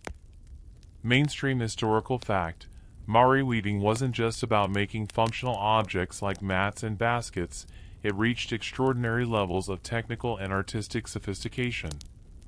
Complex geometric patterns known as raranga plating were woven into mats, sails, and storage containers. These weren't random decorations, they encoded tribal identities, narratives, and sometimes spiritual meanings. You're essentially watching fiber turn into storytelling. The first lesson is patience. You sit cross-legged on the ground, a bundle of flax strips in front of you. An elder shows you how to split the fibers with her thumbnail, making thin, even strands. She moves so quickly it's almost a blur, her hands slicing like shears. You try, and of course, your first strip comes out jagged, lopsided, and depressingly short. Everyone politely avoids eye contact, except for one boy who bursts out laughing before being silenced with a stern look from his grandmother. They guide you into the rhythm of weaving, over, under, pull tight, smooth the edges. The strips click faintly as they slide past each other, like shuffling cards. Soon, you're holding something vaguely resembling a mat, though, to be honest, it looks more like a crumpled placemat from a second-hand thrift shop. Still, it holds together, which is better than you expected. Quirky tidbit: some early European visitors marveled that Maori could weave sails for their waka, canoes, entirely from flax. These sails were so finely woven that they held wind like canvas, yet light enough to dry quickly. One sailor joked that they looked so well made, he half expected them to have a little stitched logo in the corner, like a luxury brand. You imagine a woven sail with a Nike swoosh, just weave it. As your fingers fumble, you notice how weaving requires a kind of trance. The repetition, over, under, pull, smooth, lulls you into a steady rhythm. It's meditative, almost like the universe itself is guiding your hands into patterns older than memory. Your shoulders loosen, your breath slows, and for once, you stop worrying about whether you're doing it right. The process becomes the point. One elder points to your mat and explains how every pattern has a name. There's Patakatiki, flounder pattern, with diamond shapes that recall fish darting through water. There's Koko, the angled chevron symbolizing arms in haka stance, strong and defiant. There's Wairi, a twisted braid design that represents binding people together. Suddenly, weaving feels less like craft and more like writing poetry, except instead of words, you're stringing together images of life, sea, strength, and kinship. Historians still argue whether certain designs were purely decorative or if they carried strict symbolic meaning. Was that chevron just a pretty zigzag, or was it secretly a family signature? Were mats with certain motifs restricted to chiefs, or could anyone use them? The answers, like the strands themselves, weave into and out of clarity. By midday, you're invited to watch the making of keet, woven flax baskets. These range from simple carry-alls for food to elaborately patterned ones given as prestigious gifts. You try weaving a corner, and it immediately collapses in on itself, becoming more of a floppy hat than a basket. A woman kindly rescues it from your hands, reshaping it with a flick of her thumbs. She doesn't say it, but her look clearly communicates, stick to mats, rookie. Nearby, two older men are working on a fishing net. The mesh expands like a spider web, endless and precise. The knots are so uniform that you almost think they've been machine-made, except, of course, this is long before machines. One man explains that flax nets were sometimes hundreds of meters long, big enough to trap schools of fish. When lifted from the water, they shimmered with silver bodies, the woven structure itself a moving tapestry. You can't help but marvel, this one plant, when coaxed by human hands, becomes everything: rope, net, basket, sail, mat. It's like Flax sat down in a career counseling session and said, "I want to be all the jobs." In the afternoon, your teachers introduce you to finer weaving, garments. Strips of dyed flax are softened, sometimes scraped into silky threads, and carefully knotted into cloaks. The patterns here aren't bold diamonds or chevrons but subtle gradations of color, textures that shift with every movement. One cloak glows with alternating black and red panels, fierce and commanding. Another glimmers with yellow accents, like sunlight caught in fabric. You run your hands along the fibers, astonished at how soft they are. They don't scratch the skin like straw, they almost mimic the drape of linen. A young girl twirls in a half-finished cloak, and the fibers shimmer like liquid. It's a reminder that weaving wasn't just practical, it was deeply aesthetic, a way of embodying beauty and mana. As the sun drops lower, the weaving session slows. The elders sit back, admiring the day's progress. Mats lie neatly stacked, baskets are propped against the wall, and cloaks shimmer half-finished on wooden frames. Your own crooked mat is tucked discreetly in a corner, like a shy child hiding from a school photo. You lean back, hands sore, mind buzzing. Weaving has left you with an odd sense of connection, like each over and under stitch didn't just bind fibers, but tied you into the living rhythm of countless hands before you. Somewhere out there, centuries ago, another clumsy apprentice probably sat frowning at his first uneven mat, surrounded by laughter, guided by patience, woven into the same thread of humanity. And maybe that's the point. Weaving isn't just about making things. It's about being made yourself, drawn into patterns, shaped by patience, tangled in laughter, smoothed by time. By nightfall, when the village hum quiets and the last fibers dry in the breeze, you realize you're not just watching flax become objects. You're watching flax weave people together. The air tonight carries a different kind of energy, quiet, steady, and ceremonial. Fires glow low across the village, not for cooking, but for gathering. You find yourself guided toward a central clearing where cloaks are draped on wooden racks, each shimmering in the firelight like fabric spun from moonlight itself. This isn't the practical weaving of baskets and mats you saw before. Tonight, you're stepping into the world of prestige garments, the cloaks of chiefs and warriors, garments that are as much a statement of identity as they are of artistry.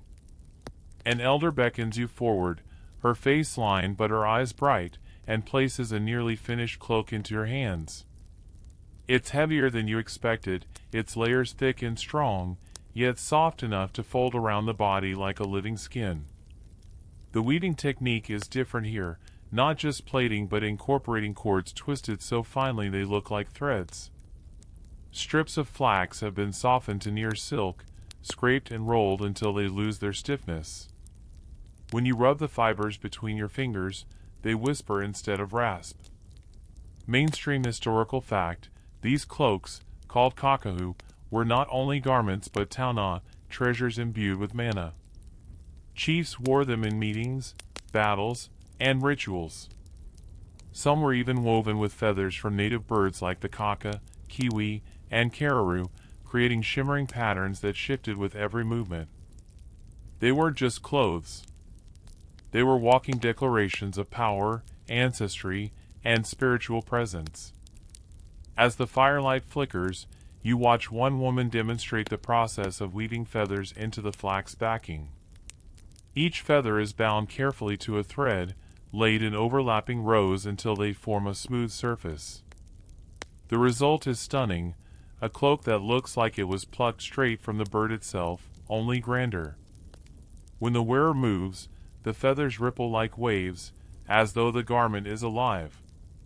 You can't help but think, if fashion shows existed back then, this would have shut down Paris, Milan, and New York all at once. Quirky tidbit, one recorded cloak was made entirely from the feathers of the huia, a now extinct bird with striking black plumage tipped in white. Because huia were rare even in their time, such a cloak was unimaginably precious.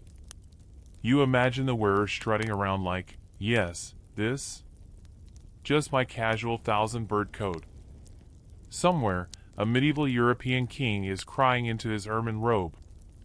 Your teacher points to another technique, taniko, the decorative borders woven with intricate geometric patterns. These are not dyed feathers but finely plaited flax strips, often colored black, red, and yellow. The edges of cloaks blaze with angular motifs, chevrons, diamonds, stair steps. Each line and angle seems deliberate, a language of its own. The elder explains that Taniko designs are whispers of genealogy, tribal lineage, or symbolic references to nature. They act like signatures stitched into the very borders of life. Historians still argue whether every motif carried fixed meaning or if some were more improvisational. Was that zigzag always a river? Or sometimes just a zigzag? The debate remains, which makes you wonder if future archaeologists will argue whether the Nike swoosh was a sacred symbol of fertility or just branding. The weaving session turns solemn as a cloak is brought forward for a special occasion. This one, feathered and edged with bold Taniko, is destined for a young chief stepping into leadership. The community gathers as the cloak is draped across his shoulders.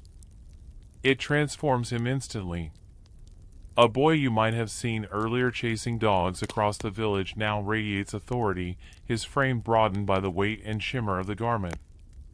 People chant softly, voices rising like the sound of waves hitting shore, affirming the man of the cloak represents. You realize the cloak isn't just wrapping him, it's wrapping the past around him. Every feather, every knot, every strand ties him to ancestors, to the land, to the people. The garment doesn't just clothe. It confers. You're invited to try on a simpler cloak. The weight presses across your shoulders, grounding you, making you stand taller. For a moment, you feel ridiculous, like a child playing dress-up in oversized robes, but then something shifts. The cloak warms to your body, its fibers breathing against your skin, and you begin to understand. This is more than a costume. It's a vessel. You feel oddly steadied, as though countless unseen hands are holding you upright. Nearby, you notice how practical and ceremonial weaving coexisted.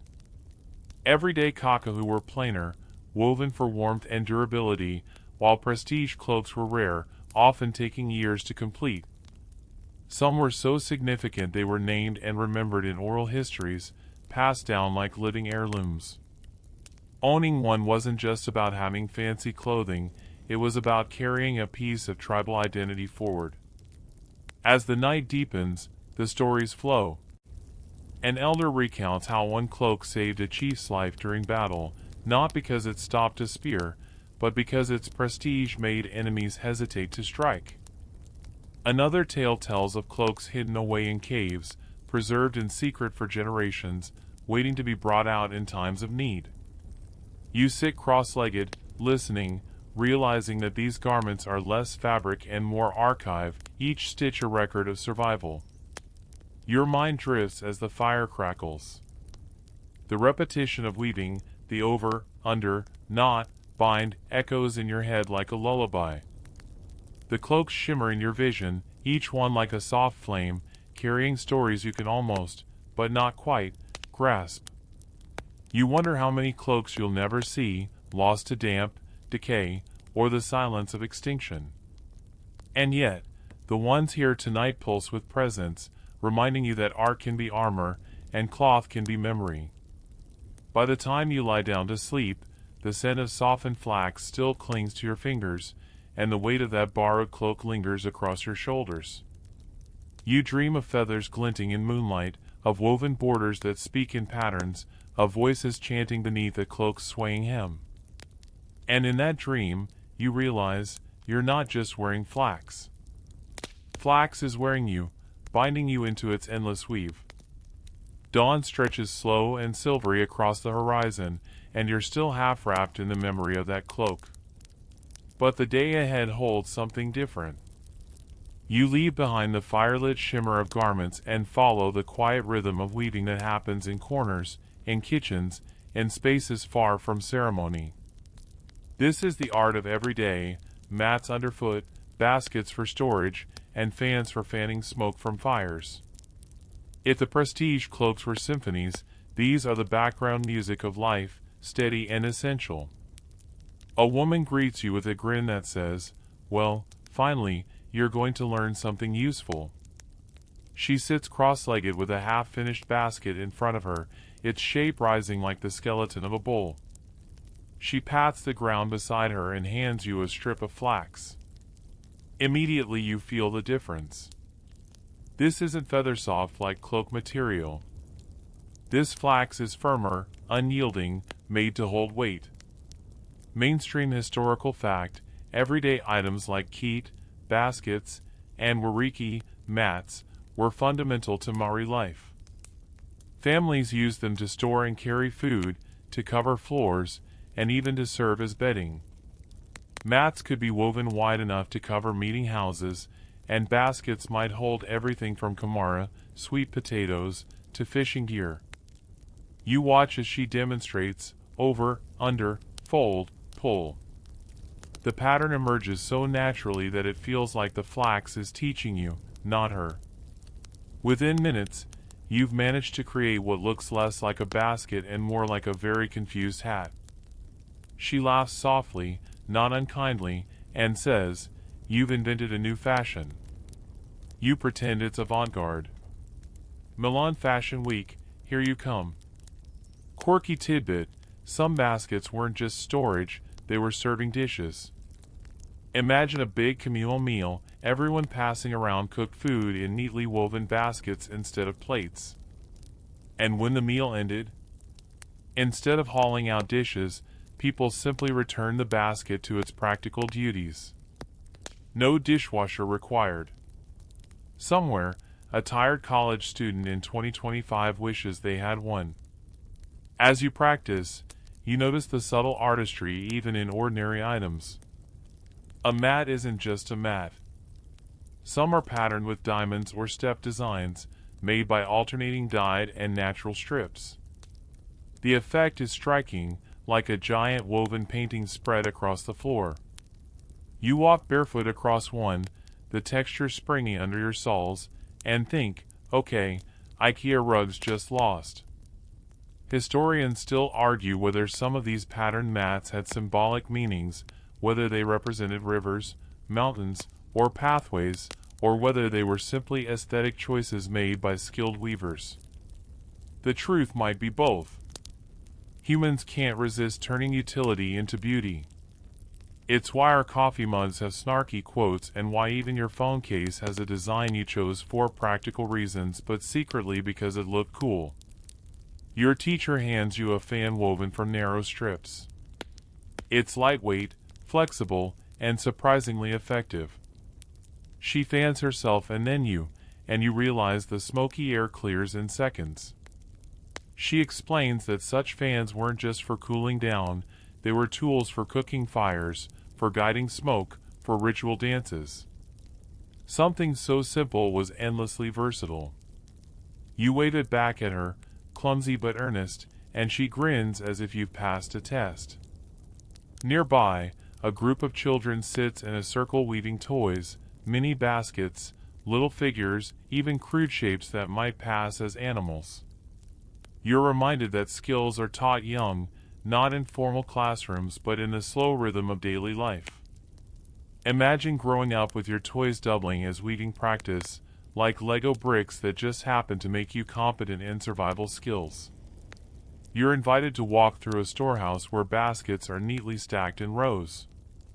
Some are big enough to cradle a toddler, others small enough to hold herbs. You run your hand along one and feel its sturdiness, the way it flexes but doesn't break. Each is functional, but you notice how even the plain one shows small flourishes, an extra twist here, a decorative knot there. Even utility refuses to be dull. Later, you sit down to help finish a mat. This one is large, meant to cover the floor of a house. You and several others sit shoulder to shoulder, each weaving a section. The rhythm becomes collective, almost musical, your hands moving in time with theirs, the mat growing row by row like a tide creeping across the ground. You realize this is social weaving, work that binds not just flax but people. The elder beside you tells a story about a mat so finely woven it was compared to the calm surface of a lake. Another tale describes mats given as gifts to cement alliances between families or tribes.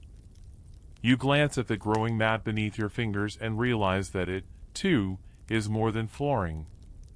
It's a stage for conversations, for feasts, for sleeping children, for the rhythms of daily life. It is, quite literally, where life happens. Your hands ache, your knees complain, but when you finally stand and stretch, you feel oddly proud. The mat isn't perfect, your section is slightly wobbly, and you swear it has one inexplicable loop that might be your signature, but it belongs. It fits.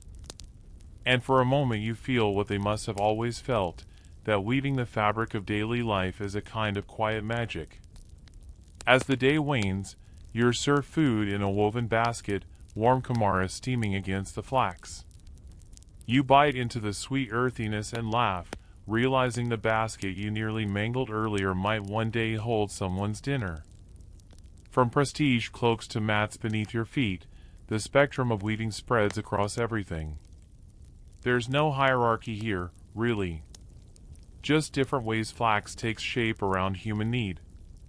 By evening, you sit on one of the mats you helped weave, belly full, fan in hand, basket at your side. And you think, in a world where plastic hasn't yet invaded, where shelves aren't full of mass-produced storage solutions, weaving is the answer to everything. You don't buy containers, you make them. You don't shop for rugs, you weave them. It's DIY taken to its most graceful extreme. The hum of conversation lulls you, and as the sun sinks into the sea, you close your eyes. Somewhere in your dreams, baskets and mats merge into patterns that ripple across the ground like waves. You feel yourself woven into those ripples too, one strand among many, held tight by the steady, simple beauty of flax. The next morning, you wake to a chorus of bird calls, the kind of soundtrack Spotify tries to imitate but never quite gets right. The scent of damp earth lingers in the air, and you're drawn toward a sound that's not birdsong at all, it's the thump, scrape, and gentle whistle of tools being used. You follow the rhythm and find a cluster of men and women hunched over something large and unmistakably important, a canoe. This is no toy. It's a waka, carved from a single colossal tree trunk, long enough to carry dozens across rivers and seas. The surface gleams where it's been polished, but the unfinished ends show raw wood in careful shaping. Flax hangs everywhere, coiled, bundled, twisted into cords that look like the very ligaments of this vessel. Mainstream historical fact, flax was indispensable in canoe making, not for the hull itself but for the ropes, lashings, and sails. Strong, durable flax cords lashed planks together, secured carved embellishments, and fastened paddles. When woven into broad panels, flax became sails, catching the wind and transforming paddling journeys into ocean-crossing adventures. A carver greets you with hands sticky with sap and hands you a strip of flax rope. He shows you where the hull is lashed to a side strake. Without those lashings, the canoe would literally split under pressure. He gestures for you to tug on it, and when you do, you realize it's rock solid. Forget your flimsy shoelaces that mysteriously untie themselves mid-walk, this is rope you trust with your life. Quirky tidbit, flax ropes were so reliable that even Captain Cook, when he first encountered Maori, was reportedly astonished by their quality. His crew traded eagerly for them, sometimes swapping iron tools just to get more. You can imagine the sailors, grumbling about the ropes on their fancy European ships, looking enviously at cords made from just plants. Somewhere in that mix of admiration and jealousy, an English sailor probably muttered, "Mate, we've been outclassed by grass." You're invited to help twist flax into cord. It's harder than it looks. Your first attempt results in something that would barely hold a sandwich together. The man beside you shakes his head and says, "Try again." Tighter. So you twist and twist until your forearm burns. When you test the strength, though, it's astonishing. It doesn't snap. You could probably climb a tree with it. Or tow a stubborn teenager away from their phone screen. Historians still argue whether Maori used large flax sails extensively before European arrival or if most long-distance voyages were paddled. Some point to descriptions of triangular sails, others to the absence of certain archaeological evidence. The debate lingers like a ripple on the water, but standing here, watching flax nets and panels drying in the sun, you can't help but think, if the material is this strong, why wouldn't they? The canoe itself is mesmerizing. Carved designs ripple along its sides, patterns that echo those you saw on cloaks and mats. You run your fingers over the grooves, feeling how carving and weaving share the same impulse, to turn function into art. The whole smells of resin and earth, but the lashings are what you keep noticing. Every few feet, flax cords bite into wood, silent guarantees that this vessel will hold against waves. Someone ties a knot in front of you, a motion so smooth it's almost hypnotic. Over, loop, pull, tighten. The rope creaks against the timber, and suddenly it's locked in place. You try to mimic it and end up with what looks suspiciously like a knot you use to make in your earbuds, the kind that somehow eats itself and becomes permanent. The carver laughs and shakes his head, undoing your mess in 2 seconds flat. As the day stretches on, the canoe begins to look like it's waiting for water. They invite you to help haul it a short distance down toward the riverbank. You grip the ropes, feeling the strain against your palms, and as everyone heaves together, you realize just how essential those flax lashings are. Without them, the wood would creak and shift dangerously. With them, the canoe moves like one living body. You sit at the river's edge as the waka is eased into the water for the first time. It rocks gently, then steadies, as if the river itself is saying, "Yes, I'll carry you." The flax ropes glisten wetly, darkened by the water but holding firm. The paddlers climb in, and with each dip of their oars, the waka glides farther from shore. Your breath catches when the sail unfurls, a panel of woven flax rising like a wing. The wind catches it, and the canoe surges forward. You can feel the thrill, the hush among the onlookers. It's not just a boat. It's proof that flax binds people to the sea, makes journeys possible, turns distant horizons into reachable places. One elder tells you that waka weren't just transport, they were symbols of ancestry. Some iwi trace their lineage to the canoes that first brought their ancestors across the Pacific. To them, the lashings are more than practical, they are bonds that tie present generations to those first voyagers. You picture the flax cords not just holding wood together but holding history itself in place. As the paddlers return and the canoe noses back to shore, you notice one cord dangling loose, frayed slightly by the strain. A weaver immediately kneels and replaces it, hands deft, not sure. In seconds the vessel is secure again. It strikes you how maintenance itself is part of the art, constant care, constant renewal. You trail a hand along the side of the waka and imagine what it would feel like to cross an ocean with only the stars above and flax ropes beneath your fingertips. A terrifying thought, yes, you'd probably cry yourself to sleep every night, but also exhilarating. Because somehow, this plant that you've seen stripped, pounded, woven, and knotted could carry people across entire worlds. By evening, the waka rests on the riverbank again, covered to protect it. You sit on the grass nearby, exhausted from twisting cords and hauling timber, but full of awe.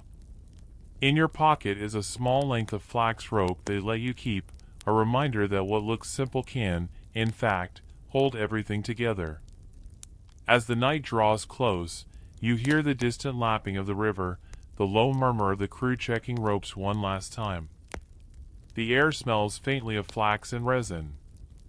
You lie back, staring at stars the way sailors once did, and feel the tug of unseen lashings connecting you to the land, to the water, to the endless stories carried on woven strands. The next day, you follow the sound of steady splashing and laughter, and when you crest a rise, you're greeted by the shimmer of a riverbank alive with activity. Dozens of hands are busy hauling in nets, stretching them between poles, and shaking out glistening fish. The air is filled with the tang of fresh water and scales, the sharp scent of damp flax rope, and the unmistakable rumble of satisfied voices. Here you see flax in yet another incarnation, woven not into mats or ropes for canoes, but into fishing nets so wide and so cleverly designed that they look like extensions of the river itself. Long panels of knotted flax cords dangle into the water, and when pulled, they bulge with a writhing silver harvest. The work is communal, no lone fisherman here, but whole families moving together like parts of one body. Mainstream historical fact: Maori developed an extraordinary range of fishing gear from flax and other natural fibers, nets, lines, baskets, and even floats. Some nets stretched hundreds of meters across rivers or estuaries, requiring dozens to manage.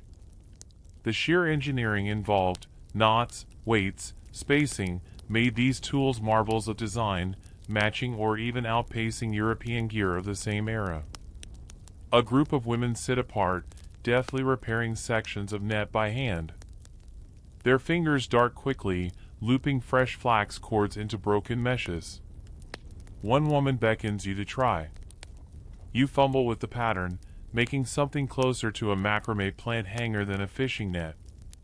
She chuckles softly, unties your chaos in 3 movements, and gestures for you to watch more closely. Under her guidance, you manage one proper knot, your proudest achievement of the afternoon, even if a fish could probably still wriggle through it. Quirky tidbit: flax fishing lines weren't just strong, they were often dyed black with mud or treated with shark liver oil. Why? To disguise the lines underwater and to keep them supple. Imagine a fisherman slathering cords with shark goo, grinning as he explains, "Yes, it smells terrible, but so do you when you forget deodorant." The treatment worked, though. It kept the flax supple in saltwater and gave Maori fishers a serious advantage. As the catch piles higher, children dart about, scooping stray fish into woven flax baskets.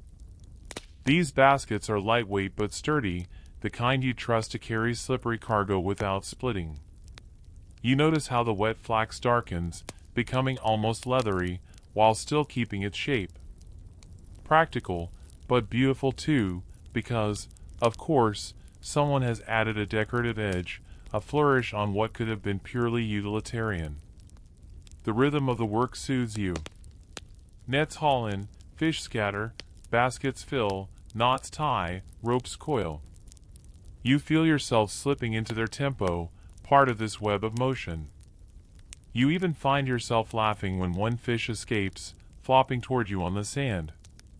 You make a heroic attempt to catch it, but it slaps against your hand and leaps back toward the water, victorious. Someone calls out a joke in your direction, and the whole group erupts in good-natured laughter. Historians still argue whether the largest communal nets, those capable of catching thousands of fish in one haul, were reserved for ceremonial occasions or if they were more regularly employed. Some accounts suggest they were rare displays of abundance, others that they were part of yearly cycles. The truth, as usual, is slippery, like that fish that got away from you. By late afternoon, the catch has been sorted. Some fish will be eaten fresh, others dried for storage. Flax comes back into play here, too. Thin strips are used to tie fish together into neat bundles, ready for smoking or hanging. The whole cycle, harvest, repair, prepare, feels like a masterclass in how to stretch one resource into every stage of survival.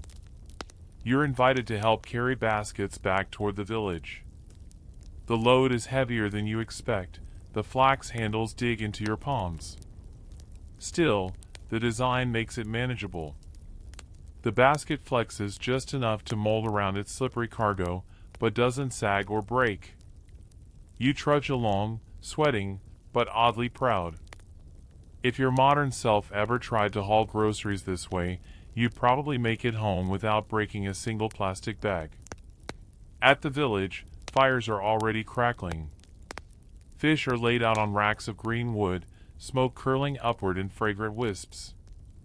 You watch as strips of flax are used to secure the racks, resisting both flame and dampness. It's a quiet reminder that this plant isn't just in the gathering of food, it's in the cooking, the storage, even the presentation. Someone places a smoked fish in your hand. It's still hot, skin crisp, meat flaking. You take a bite, and it's astonishing, rich, salty, touched with wood smoke.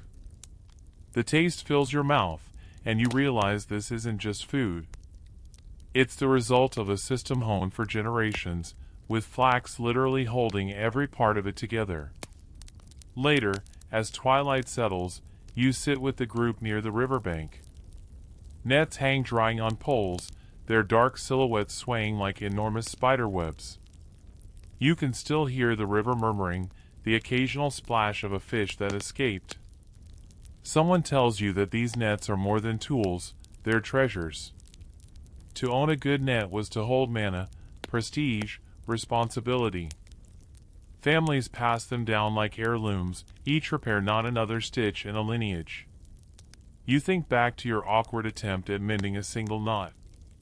Suddenly, it feels less like clumsiness and more like stepping, briefly, into that lineage, clumsy, yes, but part of it. You look at the drying nets and imagine generations adding their hands, their skill, their laughter. Each knot is a memory, each cord a bond.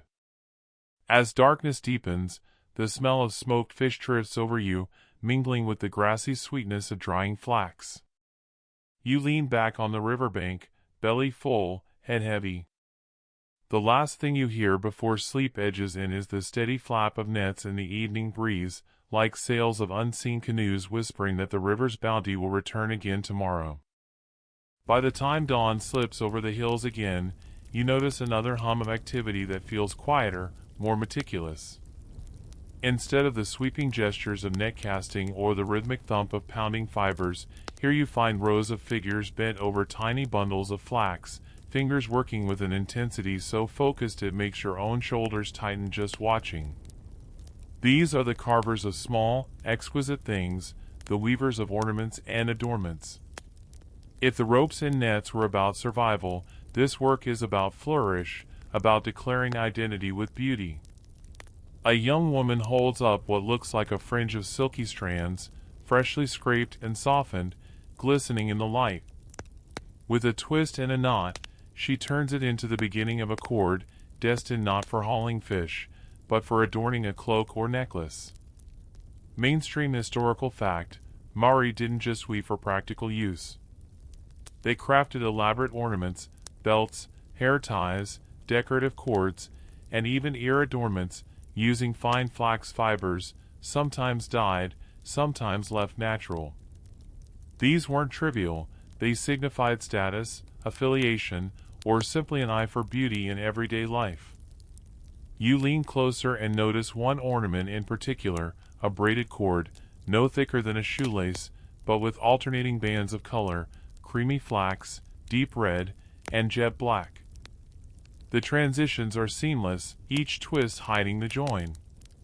You can almost hear a voice whisper, "See? Beauty is in the details no one else will ever know are there." Quirky tidbit, some flax fibers were softened with shark liver oil not only for durability but also to give them a sheen, like a natural conditioner. Imagine standing in front of a mirror, massaging shark goo into your hair and muttering, "This is fine, this is glamorous, everyone's doing it." It worked, though. Those glossy cords and ornaments shimmered in firelight, making wearers look radiant. The older weaver sitting nearby shakes her head at your gawking. She hands you a bundle of softened fibers, thin as human hair, and gestures for you to try braiding. Your fingers clumsy from sleep and fish feasts, You twist and knot and pull, ending up with something that looks like a rejected shoelace from a medieval sneaker brand. She studies it, suppresses a smile, and pats her shoulder. Practice, she says, or at least, that's what you think she's saying with her eyes. You take a break to observe another ornament, a strip of flax plaited into a belt, fringes dyed in alternating colors that sway with the movement of its maker. There's rhythm here too, but one of patience rather than urgency. Every loop, every pass of the fiber seems to whisper of hours poured into a piece that might be worn for a single festival night. Historians still argue whether certain flax adornments, like dyed cords and fringed belts, were used exclusively for ritual or if they made their way into daily life. Some argue they were sacred, reserved for ceremonies, while others suggest they were simply too beautiful not to wear whenever you wanted to look sharp. The debate lingers, unresolved, much like whether socks with sandals are ever acceptable. You notice children, too, practicing. Their tiny fingers clench flax threads, producing wobbly braids. One boy beams proudly at his uneven cord, holding it up like a trophy. You can't help but grin. It's lopsided, but unmistakably his creation. His grandmother ties it into his hair, laughing softly, and suddenly the wobbly braid doesn't look flawed at all, it looks cherished. In another corner, you see fibers being dyed. Bundles of flax plunge into bowls of natural pigment, reds from clay and bark, blacks from mud, yellows from certain plants. The smell is earthy, metallic, sharp. Fibers drip like rainbow threads, ready to be transformed into something more than utility. Someone quips that flax wears color better than humans do, and the group chuckles. You privately agree, your own attempt at dyeing a t-shirt once ended in blotches resembling a pizza accident. The ornaments begin to pile up, neck cords, woven anklets, little fringes meant to decorate cloaks. None of them would save you from hunger or storm, but all of them would tell a story about the person who wore them. That's the beauty here. Flax doesn't just tie things together, it ties identity together. As you sit among them, the repetitive motions, the muted clatter of fibers, the smell of pigments and oils start to weave a trance around you. It's quieter than the fishing nets, gentler than the pounding of fiber, but somehow more mesmerizing. Your own fingers twitch to keep braiding, as though you're being pulled into this slow dance of thread and identity. Evening arrives, and one of the women holds up a completed cord. She drapes it gently over your shoulders. It's simple, cream and black fibers twisted tight, but it feels like a gift, a way of saying, you've sat with us, so now you're part of this web. You smile, genuinely moved, though part of you suspects they also just wanted to distract you from your disaster braid earlier. The day ends with laughter as someone hangs a half-finished ornament on a nearby branch, leaving it to sway in the twilight breeze like a wind chime of fibers. The ornaments, the belts, the hair ties, they're small compared to the grand ropes and vast nets, but they remind you that beauty has always mattered, even in the grittiest corners of survival. The fire crackles low, shadows stretch, and flax ornaments glimmer softly in the glow. The strands look alive, whispering in the wind, carrying stories of hands that shaped them and the people who wore them proudly. You sink back, wrapped not in a cloak but in the quiet certainty that even the smallest braid of flax can hold centuries of meaning. By now, the flax threads in your imagination stretch far beyond the little braids of children or the shimmering cloaks of chiefs. They tug at sails, ropes, and pulleys, and, like an eager puppy, they drag you straight into the 1800s, when Europeans arrived in full force and saw this humble swamp plant not as a quiet companion, but as a potential gold mine. Picture the harbor, ships from Britain, Australia, and even the far-off Americas, their masts stabbing at the sky, their hulls creaking under salt and cargo. These wooden beasts demanded something strong enough to hold them steady across oceans, something that wouldn't rot too quickly in salt spray. Enter Harakeek, New Zealand flax, muka fibers spun into ropes and sailcloth. You could almost hear the captains barking, "Find us more of this miracle fiber." Mainstream historical fact: from the late 18th into the 19th century, New Zealand flax became a prized commodity in international trade. Europeans valued it for making rope and canvas, vital for their ships. Maori communities, already masters of cultivation and weaving, became key suppliers, exchanging processed flax for muskets, iron tools, blankets, and sometimes rum. The boom felt electric. Villages that had always woven for survival suddenly hummed like factories. Instead of weaving just mats and cloaks, families worked tirelessly to scrape, beat, and prepare flax for sale. Imagine hauling sacks of fiber to the beach, where it would be bundled into ship holds. The smell alone, sweet plant juice mixed with sweat, smoke, and salt water, must have clung to every breath. But here's the quirky twist: the Europeans often had no clue how to properly extract muka themselves. Some tried and failed, producing rough, useless fibers that fell apart when twisted. More than one journal entry from visiting sailors reads like a tragicomic diary: attempted to process the flax, ended in disaster. Hands ruined, rope too weak. It's as if you gave someone a sourdough starter and said, "Just make bread," only for them to end up with charred hockey pucks. Maori expertise became not just helpful, but indispensable. As you trail along one of these trade outposts, you see heaps of green leaves piled high, villagers rhythmically scraping with mussel shells, their hands stained and raw. You notice that kids and elders alike are part of the process. Every extra hand counts when a musket or a barrel of gunpowder hangs in the balance. The deals being struck are complicated. A chief haggles for iron nails and tools, things that will make daily life easier. Another insists on muskets, knowing that neighboring tribes are arming themselves too. There's excitement, but also unease.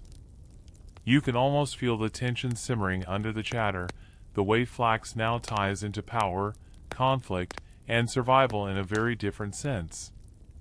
Historians still argue whether this flax trade strengthened Maori communities through access to new goods, or whether it destabilized them by pulling them into a cycle of musket warfare and dependence on volatile trade. The truth, as usual, probably sits awkwardly in the middle, like someone perched on a fence who can't decide which side has better snacks. You walk along the dock where bales of flax are being loaded.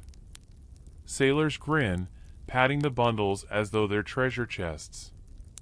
But in the background, you see Maori weavers exchanging uneasy glances. They know what this trade means: yes, tools and weapons, but also strangers setting terms, shifting power balances, and demanding more and more. The swamp plants that once whispered quietly at dawn are now shouting across oceans. The boom doesn't last forever. By the mid to late 19th century, alternative materials and changing demands dull the shine of flax.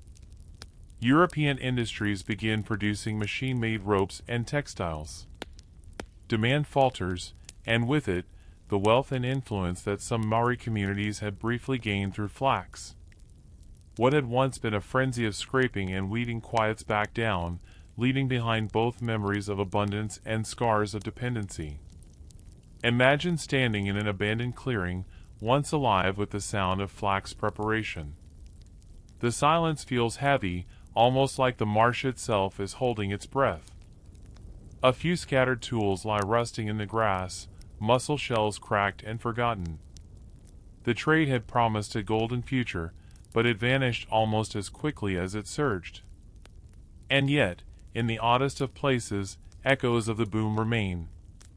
Some early European settlers, having finally figured out how not to butcher flax preparation, tried to run their own flax mills.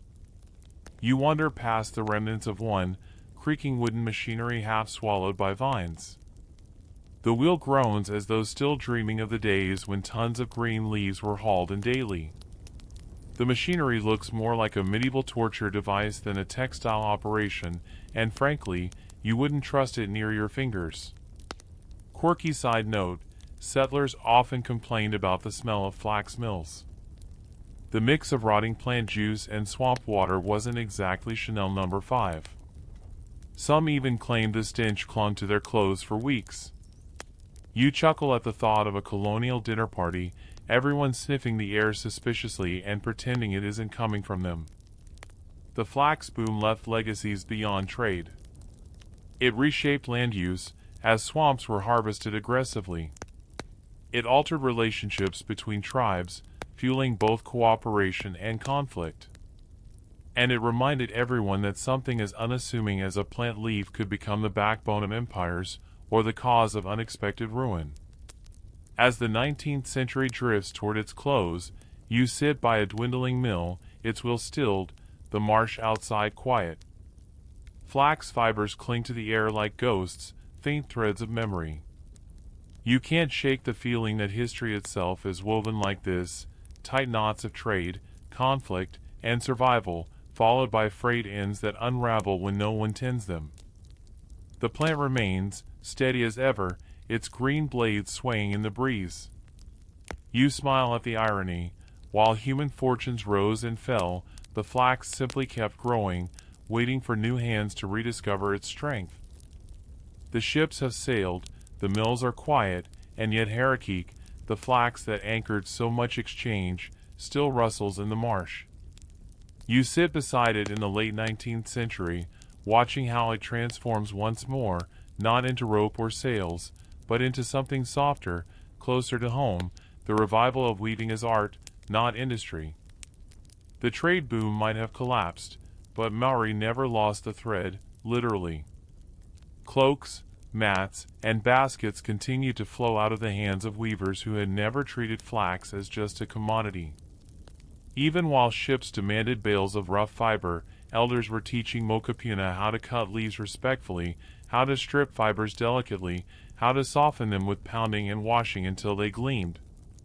You lean in, imagining the sound, rhythmic tapping, like a lullaby played on wooden drums. Mainstream historical fact.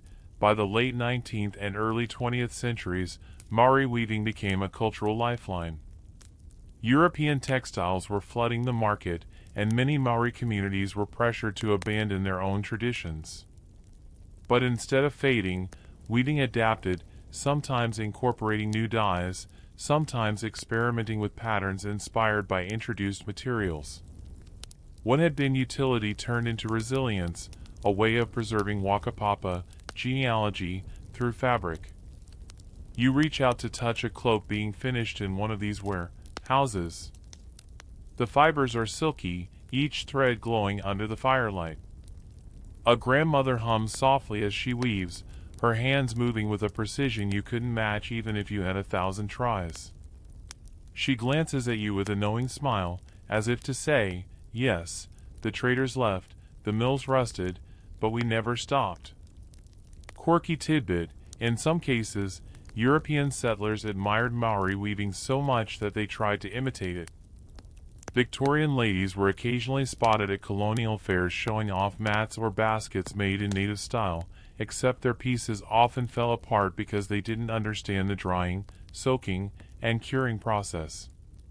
Imagine a high society gathering where a proudly displayed flax hat suddenly unravels mid-dance, the wearer desperately clutching strands while pretending it's a new style. As the flax trade faded, weaving found itself at an odd crossroads. Some colonial administrators dismissed it as old-fashioned, trying to steer Maori toward European cloth. Others, oddly enough, began collecting weaving as artifacts, sending cloaks and mats to museums overseas. You wander into one such collection room, rows of cloaks hanging silently behind glass. They look magnificent, but also strangely lonely, far from the hands that made them. Historians still argue whether this museum collecting preserved treasures or stole them. Were these cloaks saved for future generations, or ripped from their context, silenced behind glass? You press your face to the display, wondering what the ancestors would think. Probably something sharp, like, nice of you to admire it, but give it back. Out in the community, weaving becomes more than just craft. It becomes memory. Each mat laid on the floor carries a story. Each kit, basket, gifted at a wedding or Tangihanga funeral, carries a roha, love woven into every strand. You notice how people run their fingers along the fibers while speaking, as if drawing strength from the plant itself. The act of weaving isn't only about the finished object, it's about connection, patience, and the passing of knowledge. The late 19th century also brings new challenges. With colonization pressing harder, many Maori were forced into European-style clothing for schools, churches, and official occasions. But at home, weaving persisted.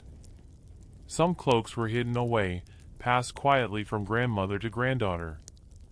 Others were worn proudly at ceremonies, a gentle act of resistance. We are still here, and our flax still wraps us. The sounds of the swamp return to you, the swoosh of leaves being cut, the hiss of fibers being boiled, the soft scraping as strips are prepared. These sounds, once drowned out by trade, rise again in family yards and village greens. And just like that, weaving shifts back to where it started, not for sale to strangers, but for kin, for ancestors, for the future. As the world tips into the 20th century, weaving even begins to catch the eyes of artists outside the Maori world. Painters and writers marvel at the textures, the way patterns seem to move like light on water. Some compare it to European tapestry, though you get the sense that such comparisons miss the point. Weaving isn't a craft to be measured against foreign art, it's its own universe, rooted in whenua, land, and whakapapa. And in the quiet of one small village, you find yourself watching a young girl tugging at her grandmother's arm, begging to learn. The old woman laughs, hands her a leaf, and guides her through the first clumsy motions. The girl frowns at the uneven strip she produces. But the grandmother pats her head, every cloak begins with crooked threads. You smile, realizing that resilience doesn't roar, sometimes it whispers like this, softly through the hands of a child. By the early 20th century, schools begin to notice weaving again. Some Maori women establish weaving classes, determined that the art won't be lost amid modernization. Others demonstrate at public events, their fingers flying as they explain. Audiences gasp at the detail, unaware that behind the beauty lies centuries of practice. It's like watching someone juggle fire. You're impressed, but you forget they've been tending that flame since childhood. You lean back and notice how much lighter the air feels compared to the roar of the flax trade days. Instead of muskets and bargaining, weaving now circles back to its original rhythm, slow, steady, tied to the heartbeat of families. The plant in the marsh sways again, not as a commodity, but as a companion. You could almost hear the flax itself sigh with relief. Finally, we're back where we belong. The turn of the century drifts forward, and you are carried with it, like a canoe gliding over calm waters. Now the flax sits not just in swamps, not just in the hands of elders, but increasingly in schools, classrooms, and exhibitions. The 20th century has a different kind of energy.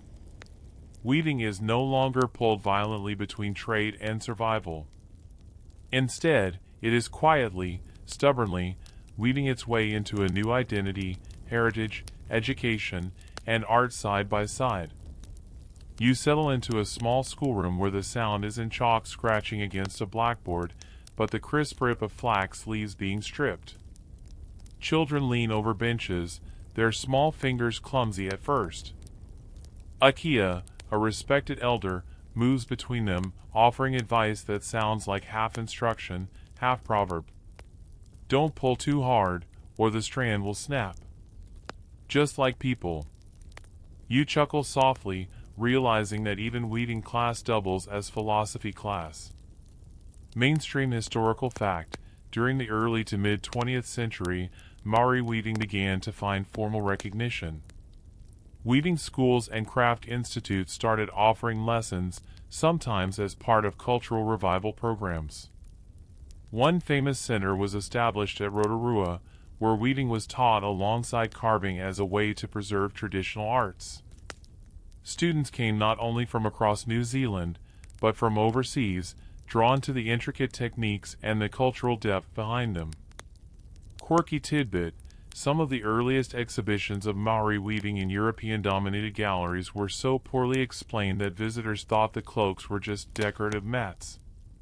One newspaper even described a korowai as a woolly rug, completely missing the point that it was a garment of mana and prestige.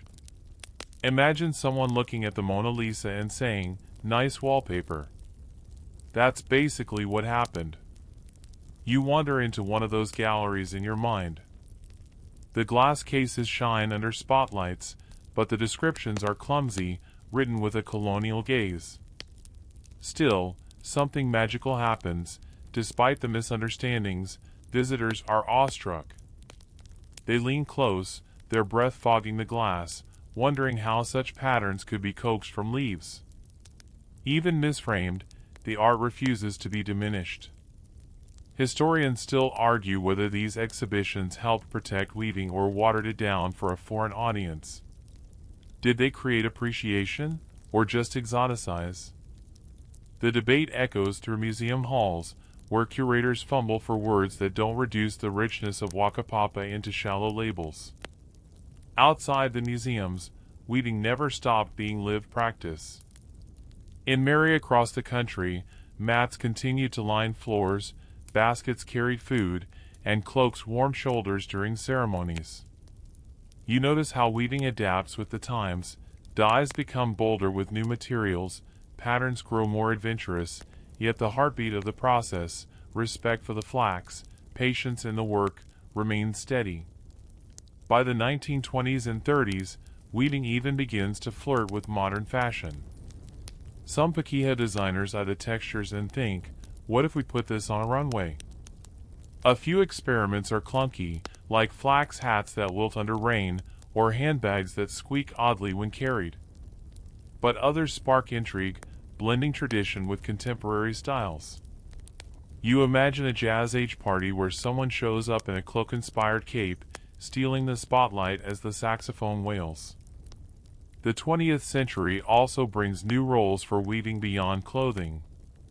Schools, particularly those with Maori students, begin to encourage weaving as a way of connecting with culture. You picture a group of teenagers rolling their eyes at first, "Do we have to?" Until one finally cracks a grin when their lopsided basket actually holds together. A small victory, but one that might spark curiosity for life.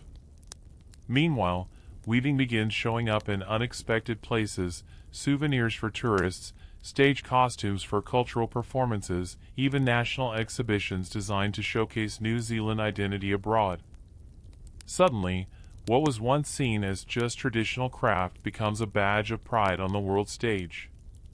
And yet, under all the glitter and attention, weaving stays rooted. The Kia teaching in her kitchen doesn't care about fashion shows or galleries. She cares that her mokapuna know how to cut flax without damaging the plant.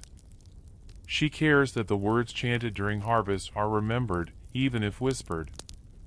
She cares that when she's gone, someone will still sit by the swamp, hearing the wind in the leaves as music instead of noise. You sit with one such Kia on a breezy afternoon. She hands you a half-finished kit and tells you to try.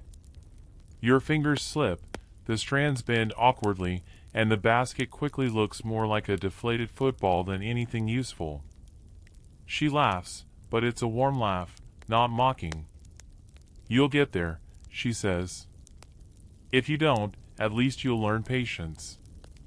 You realize that weaving, in its essence, isn't only about the product, it's about what the process teaches you. The mid-20th century also marks the beginning of weaving as an academic subject. Scholars write about it, anthropologists sketch diagrams of techniques, and ethnologists classify types of cloaks. Sometimes they get it right. Sometimes they get it laughably wrong, calling patterns random zigzags when they're actually carrying deep symbolic meaning. But at least the documentation ensures the techniques don't vanish completely during times when oral transmission grows harder. This is also the period when weaving starts to build bridges. Maori weavers travel abroad, showcasing their skills, while artists from other cultures come to New Zealand, eager to learn. Cross-cultural exchanges spark new ideas, some respectful, others clumsy. Imagine a European textile artist trying to weave flax without stripping the leaf properly, ending up with something that looks more like a shredded salad. Still, these exchanges help position weaving not just as folk art, but as part of a global conversation about texture, pattern, and identity. As you look back on the century so far, you notice a pattern of its own. Weaving keeps slipping through the cracks of colonial control, reinventing itself whenever the world tries to pin it down. First it was trade, then it was dismissed, then it became art, then identity. And each time, the harakeek in the swamp just keeps growing, patient and unbothered. You glance at the plant and swear it's smirking, as if saying, "Told you I'd outlast them all." You close your eyes for a moment, listening. The soft scrape of flax strips, the gentle laughter of a weaving class, the hush of museum visitors staring at a cloak. The sounds blend together into a quiet rhythm. That rhythm carries you forward, reminding you that while tools change and fashions shift, the strands remain, binding past to present, person to person, leaf to hand. And just like that, you drift deeper into the century, carried on flax fibers that refuse to break. By now you can feel the weight of the mid-20th century pressing forward, and you're sitting right in the middle of it. The world outside is spinning fast, cars roar louder, radios blare jingles, televisions flicker with new fashions. Yet, in pockets across Aotearoa, weaving holds steady like an anchor buried in the sand. You notice how it begins to take on a slightly rebellious edge. People lean back into it not just as a craft, but as a way of saying, "We're still here." Our language, our hands, our stories, they still belong to us. You walk into a Mary during the 1950s. The walls hum with voices, the scent of hangi rises from the ground, and tucked in a corner sits a group of weavers. They talk softly, but the rhythm of their hands says more than words. The flax strips bend, fold, and tighten, as if they're weaving together not just baskets but the threads of identity itself. Mainstream historical fact: the Maori cultural renaissance that would boom in the 1970s had its early roots in the mid-20th century. Weaving became part of the movement to preserve and revive te reo Maori, traditional arts, and ancestral knowledge. Teachers, activists, and elders worked together to ensure that the next generation had access to what colonization had almost erased. Quirky tidbit: in some towns, weaving workshops were held in school gymnasiums, right under basketball hoops. Imagine children practicing free throws on one side while, just a few meters away, elders were demonstrating how to strip harakeek. Sometimes a rogue basketball would roll through the weaving circle, only to be politely kicked aside by a barefooted Kia who didn't even pause her knot. If multitasking were an Olympic sport, these women would have earned the gold. Historians still argue whether weaving was truly appreciated during this transitional era or simply tolerated as a cultural showcase for events like Waitangi Day commemorations. Some say it was uplifted, others argue it was confined to staged performances while everyday weaving struggled to survive. You tilt your head, listening to the debates swirl like leaves in a gust of wind. Maybe both are true. Maybe weaving was both celebrated and sidelined, depending on whose eyes were watching. You find yourself walking through one of those commemorative events. A platform is decorated with flags, speeches drone on, and a row of woven mats lines the stage. Politicians praise Maori heritage in polished sentences, but offstage the real magic is happening. Kids crouch beside weavers, secretly more interested in the flax baskets than the speeches. One girl giggles when she manages to fold a strand just right, and her laughter cuts through the stiff air like sunlight breaking cloud cover. The 1960s bring new tensions and new sparks of pride. In cities like Auckland and Wellington, weaving appears in cultural festivals, in art exhibitions, and even in school curricula. Students who had been growing up far from Mary suddenly find themselves tugging on flax strands for the first time, reconnecting with roots they barely knew. It's awkward, it's slow, but it's also healing. You could almost see the dual life of weaving during this period. On one side, it's practical: baskets, mats, cloaks still serve families in daily and ceremonial ways. On the other, it's symbolic, a statement of survival in a world pushing for assimilation. You imagine a young man draping a korowai across his shoulders at his university graduation. To him, it's more than fabric, it's a silent declaration that his ancestors walk into the hall with him. Meanwhile, in everyday homes, weaving sneaks into modern life in subtle ways. Keek carry groceries from the dairy, mats cushion linoleum floors, and flax flowers decorate dining tables. Sometimes the art is humble, but that humility is its strength. It's everywhere and nowhere at once, visible if you look, invisible if you don't. A playful thought crosses your mind. Somewhere in the 1960s, a family probably used a hand-woven mat as a makeshift picnic blanket for fish and chips on the beach. Salt, sand, and vinegar dripping everywhere. Somewhere, a kid likely got scolded for turning a flax rope into a pretend cowboy lasso. The art might be revered, but daily life is daily life, and kids will always invent new ways to stress-test tradition. The resilience of weaving in this era also ties closely to women's roles. Many of the leaders in weaving circles were women who carried the knowledge through hardship. You watch them teaching in community centers, church halls, or right on the Mary porch, often with toddlers climbing over their laps.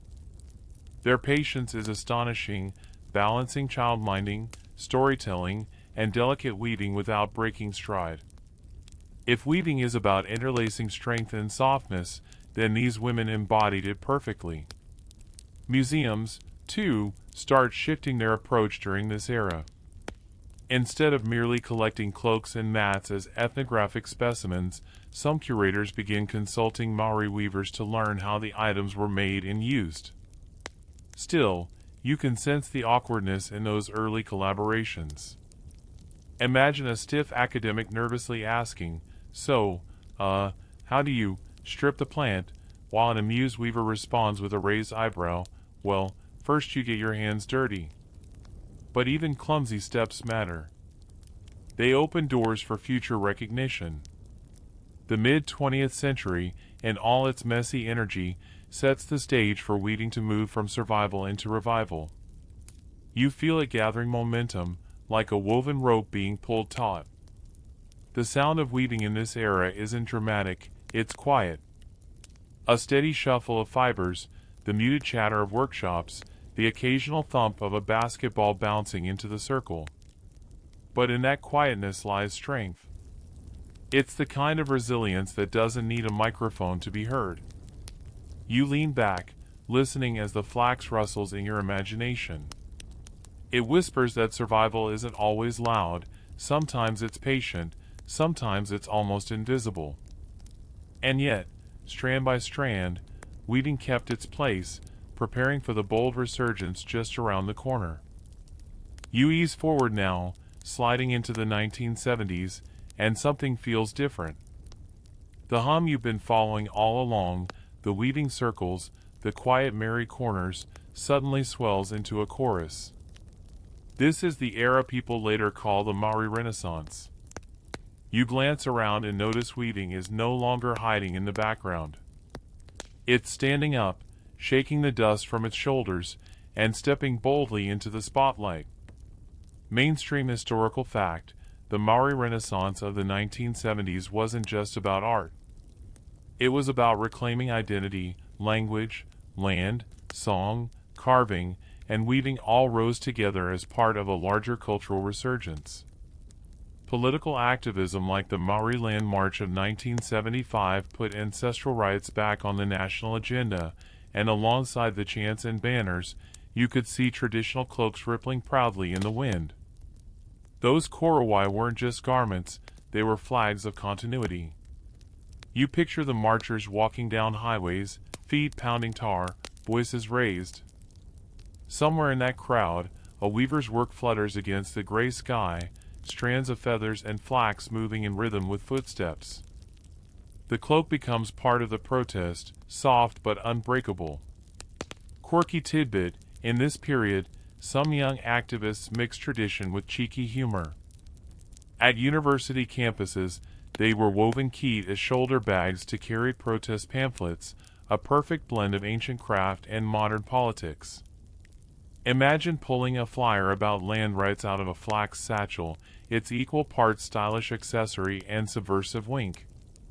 You almost want one for yourself, just to carry around grocery lists with historical flair. Historians still argue whether this revival was a grassroots surge bubbling up from Maori communities or whether it was sparked by urban intellectuals who returned to traditional arts as part of political activism. The truth likely braids both strands together. Elders kept the flame alive quietly, while youth carried it onto public stages. Either way, weaving gained a new vibrancy in this decade, weaving itself into both private memory and public protest. You enter a weaving workshop in the 1970s.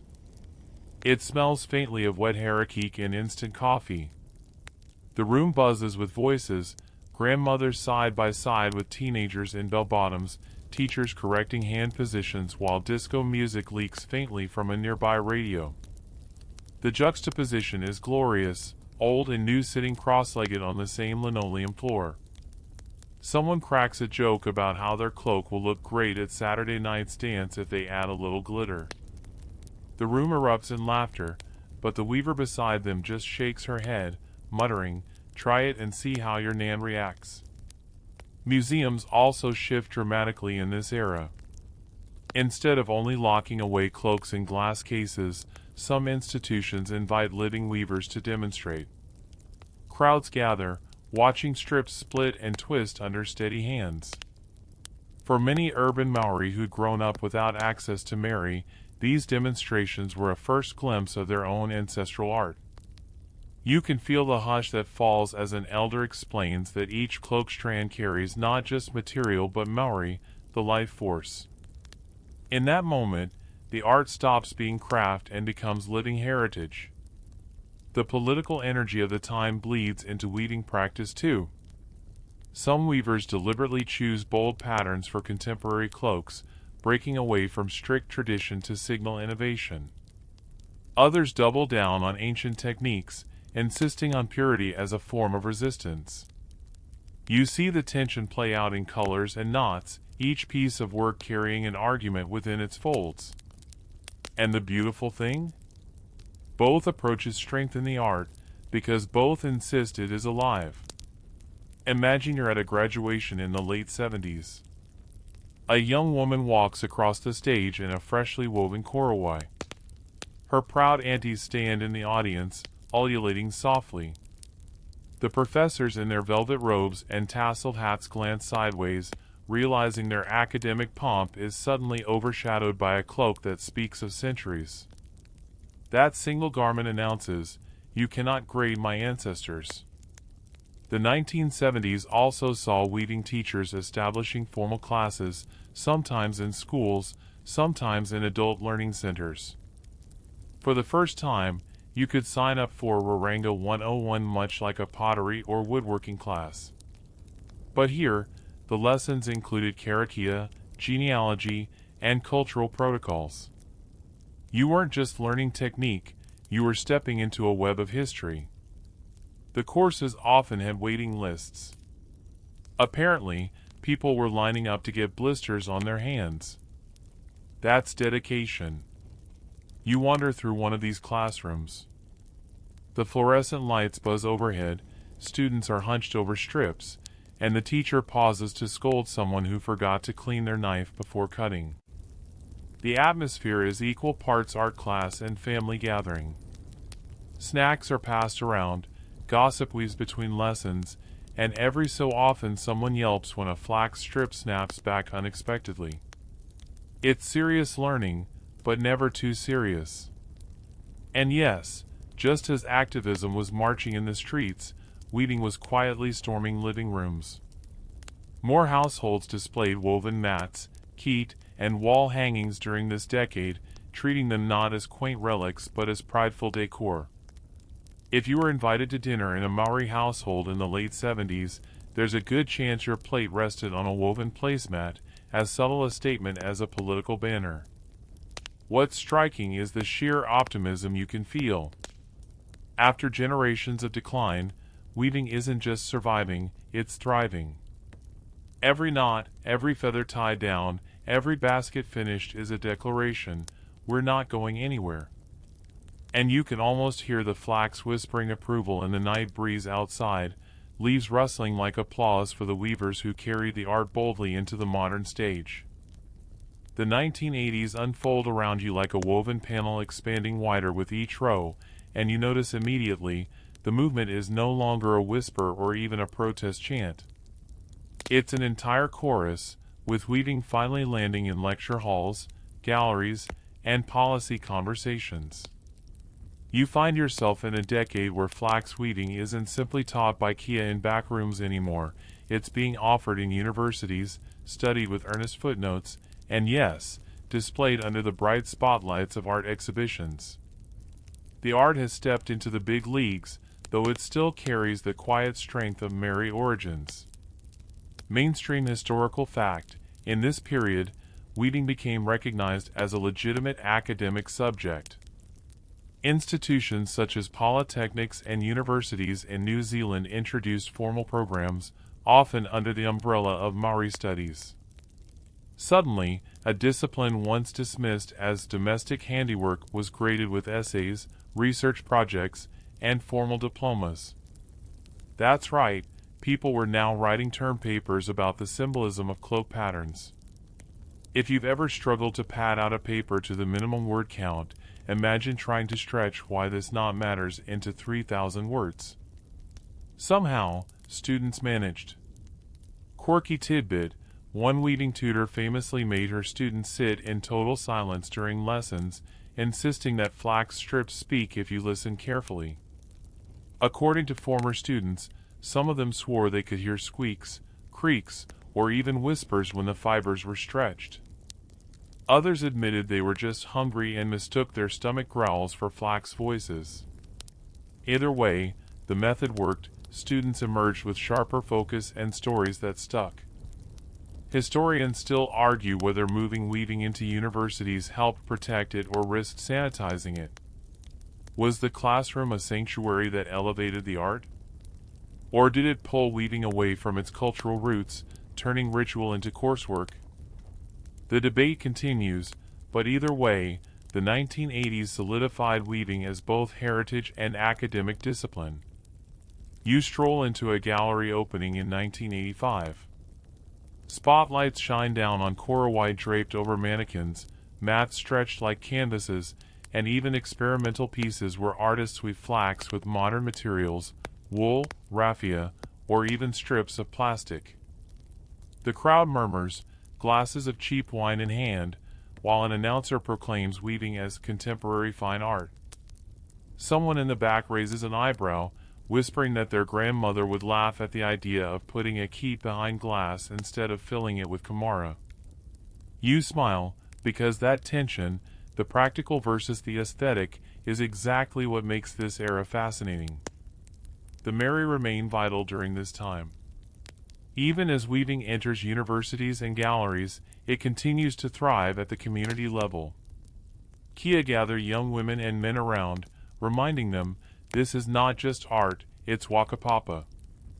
A cloak woven in a gallery may be admired for its color, but a cloak woven in a Maori gathering carries names, genealogies, and whispered prayers stitched invisibly into its fibers. Imagine yourself in one such Maori workshop in the late 80s. The smell of tea, wood smoke, and damp mats fills the air. Someone is singing softly in the corner, not for performance but to steady their hands. The teacher pauses to remind everyone to thank the flax plant aloud before cutting. You realize, sitting cross-legged on the woven floor, that the academic world and the merry world coexist, not cancel each other. It's not either slash or, it's both slash and. There's also a strong political undertone this decade. With the Waitangi Tribunal expanding its powers to investigate historical grievances in the 1980s, questions of land and cultural ownership dominate public debate. Weaving becomes part of that broader conversation. Who owns heritage? Who decides how it's displayed, studied, or even sold? Some scholars insist on museum conservation, while others argue cloaks should be worn, danced in, sweated in, because that's what gives them life. And in the middle of this argument, you picture a cloak shrugging itself, as if saying, honestly, I was designed to be both warm and symbolic, don't overthink it. Humor finds its way in here too. One story goes that a student proudly showed off a quiche she'd made, only for her grandmother to fill it with potatoes immediately. The student squeaked, Nan, it's for display. Her Nan simply replied, if it can't hold kai, it's useless. A reminder that weaving must balance beauty with utility, otherwise it's just decoration with an identity crisis. By the end of the decade, exhibitions abroad take weaving to global stages. Maori artists send works to Europe, North America, and beyond. Some audiences gasp at the intricacy, others tilt their heads trying to interpret meanings, and still others just ask, can I buy one for my living room wall? The global art market, forever eager, suddenly realizes Maori weaving isn't just local craft, it's a voice on the world stage. You watch as a weaver at one such exhibition explains her korowai to a crowd in London. She describes the feathers as representing resilience and the flax as threads of community. A man in a tweed jacket raises his hand and asks if the patterns are cubist. She smiles politely, choosing not to say what's probably on her mind, and instead answers that the designs are rooted in genealogy. The room nods seriously, as though they'd just discovered a new art movement. But back home in Aotearoa, weaving remains more intimate than all that international fanfare. Families still give cloaks at graduations, leaders still wear them at ceremonies, and aunties still teach children how to split flax with steady fingers. The difference is that by the 1980s, those children might also see the very same weaving displayed in glossy catalogs or taught in a university course pack. Two worlds running parallel, feeding into each other, both keeping the strands strong. And so you step out of this decade feeling that weaving has gained new armor. It's not fragile anymore, not something that might be lost if one elder passes away. It's being written about, exhibited, debated, and even whispered about in university common rooms over instant noodles. It has visibility, resilience, and the stubborn humor of grandmothers filling display baskets with spuds. The cloak of weaving is broader now, large enough to cover merry floors, lecture halls, galleries, and even foreign stages. And you know, deep down, that it still hums with the same pulse, threads binding people to land, ancestors, and one another, no matter what decade the calendar shows. You step into the 1990s, a decade painted in bold colors, jangly pop music, and the strange whirring of dial-up internet. And yes, weaving comes along for the ride, quietly at first, but then with surprising confidence. The revival of Maori arts now has the wind at its back, and weaving sits right at the center of this cultural gust. You can almost hear the fibers rustling with anticipation, ready to stretch into new roles. Mainstream historical fact, in 1993, the United Nations declared the International Year of the World's Indigenous People. That global recognition sent ripples into Aotearoa, where Maori voices gained more space in media, education, and politics. Weaving benefited directly. Suddenly, funding became available for workshops, exhibitions, and cultural initiatives. The era marked not just survival but flourishing. What once needed grassroots rescue now received international applause. Quirky tidbit: one famous Auckland exhibition in the mid-90s featured a cloak so heavy with feathers and dyed flax that it required 2 mannequins to support it. Visitors joked it looked like a team uniform rather than a personal garment. Some whispered it might weigh more than the rugby players who could wear it. But the weaver laughed, explaining that the weight was intentional. It made the wearers slow down, forcing them to walk with ceremony instead of swagger. You try to picture yourself shuffling across a room under 30 kilos of woven majesty. It's more gym workout than outfit. Historians still argue whether the explosion of funding in the 1990s actually democratized weaving or created a kind of gatekeeping. Did grants and sponsorships empower more Maori artists to practice? Or did applications, deadlines, and criteria box the art into Western bureaucratic frameworks? One scholar dryly noted that weaving was free when done by grandmothers, but expensive when funded by government. The debate hasn't ended. It still flickers in conversations about authenticity and ownership today. Imagine yourself at a weaving symposium in 1996. You sit in a school gymnasium that smells faintly of varnished wood and sausage rolls from the bake sale outside. Rows of plastic chairs fill quickly with students, teachers, aunties, and even suited officials.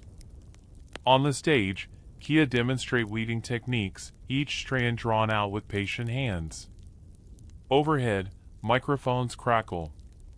You notice something surreal. Every detail is projected onto a big screen. Yes, weaving has gone multimedia. Suddenly, the audience oohs and ahs, not just at the final cloak but at the close-up of nimble fingers splitting flax with surgical precision. Technology is sneaking in too. In the late 1990s, a handful of pioneers began building early websites devoted to weaving. These pages, pixelated and awkward by today's standards, carried scanned images of cloaks, basic tutorials, and the occasional animated flax GIF, because of course there was a GIF.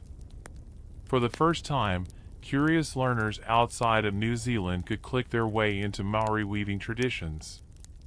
Granted, the internet moved slower than a tired snail, but it planted seeds for the global reach to come. Meanwhile, in schools across Aotearoa, weaving slipped into art and history curriculums. Children who once associated weaving only with merry visits now found themselves plaiting small key during class projects. One teacher joked that half the students made baskets, while the other half produced abstract modern art resembling tangled noodles. Still, every strip of flax mattered. It meant the skill was becoming ordinary again, not exotic, part of everyday childhood. The 1990s also saw weaving travel further afield. New Zealand's cultural exports, music, film, kapa haka groups, began gaining attention overseas, and weaving often appeared alongside them as a proud visual marker of identity. Delegations traveled with korowai to drape around ambassadors or performers. You imagine sitting in an audience in Tokyo in 1997, watching a kapa haka group explode onto stage in rhythmic motion, only to notice that the cloaks glimmer as much as the poi twirling. The cloak is both costume and anchor, binding heritage to performance. One humorous story from this decade: a group of weavers traveled abroad for a cultural exchange. They packed several cloaks into airline luggage, carefully labeling them. At customs, an officer asked what the bags contained. "Cloaks," they answered. The officer frowned, suspicious, and asked if they were magic cloaks. Without missing a beat, one of the weavers replied, "Only if you wear them." The officer blinked, then let them through, perhaps wondering what enchantments he had narrowly avoided. The merry context remains vital, even as weaving gains global legs. You sit once more on woven mats in the late 90s, surrounded by chatter and laughter. Someone is retelling the old story of Hainti Iwaiwa, the goddess of weaving, while children chase each other in the courtyard. The smell of fried bread wafts through, sticky fingers threaten to grab at flax strips, and the Kia scold them gently, smiling the whole time. Here, weaving is no exhibition piece or funding proposal, it is everyday life, stitched into routine. By the close of the 1990s, weaving has taken on multiple personalities. It's an academic discipline, a school project, a cultural export, a museum treasure, and a living married practice. And somehow, all these versions exist at once, like different feathers in a single cloak. You realize the art doesn't splinter under the pressure, it adapts, bending like flax in the wind. And so you step out of the 1990s, a little dazzled by the expansion. The strands are now digital, global, and institutional, yet still grounded in community. The cloak woven across this decade feels both warm and electric, carrying the pulse of tradition into a world about to tip into the 21st century. You drift forward into the early 2000s, that peculiar era when everyone feared their computers might implode at midnight because of the Y2K bug. Spoiler, they didn't. For Maori weaving, the new millennium wasn't about technological collapse, it was about technological expansion. Suddenly, strands of harakeke were being stretched across continents, connected not just by waka or handwritten letters but by fiber optic cables and buzzing modems. Mainstream historical fact: by 2004, Maori television officially launched, broadcasting entirely in Te Reo Maori. Alongside news and kapahaka, weaving found its way onto the screen. Viewers could watch tutorials, interviews with master weavers, and documentaries about traditional crafts. This meant you could be slouched on a couch in Auckland or Invercargill, munching chips, and still stumble across a show where Kia demonstrated how to strip flax. Weaving, once confined to merry classrooms or museums, now had its own primetime slot. Quirky tidbit: in 2003, a Wellington art collective staged a tongue-in-cheek exhibition titled Cyber Cloak. Instead of feathers or flax, the cloak was woven entirely from discarded internet cables, floppy disks, and CD-ROMs. Imagine a korowai shimmering with the rainbow sheen of old CDs, heavy enough to pull your shoulders down like a bad backpack. Critics were divided: was it satire, recycling, or genuine art? One reviewer muttered that wearing it might give you dial-up rash. But the show drew crowds, proving weaving could poke fun at modernity while still nodding to tradition.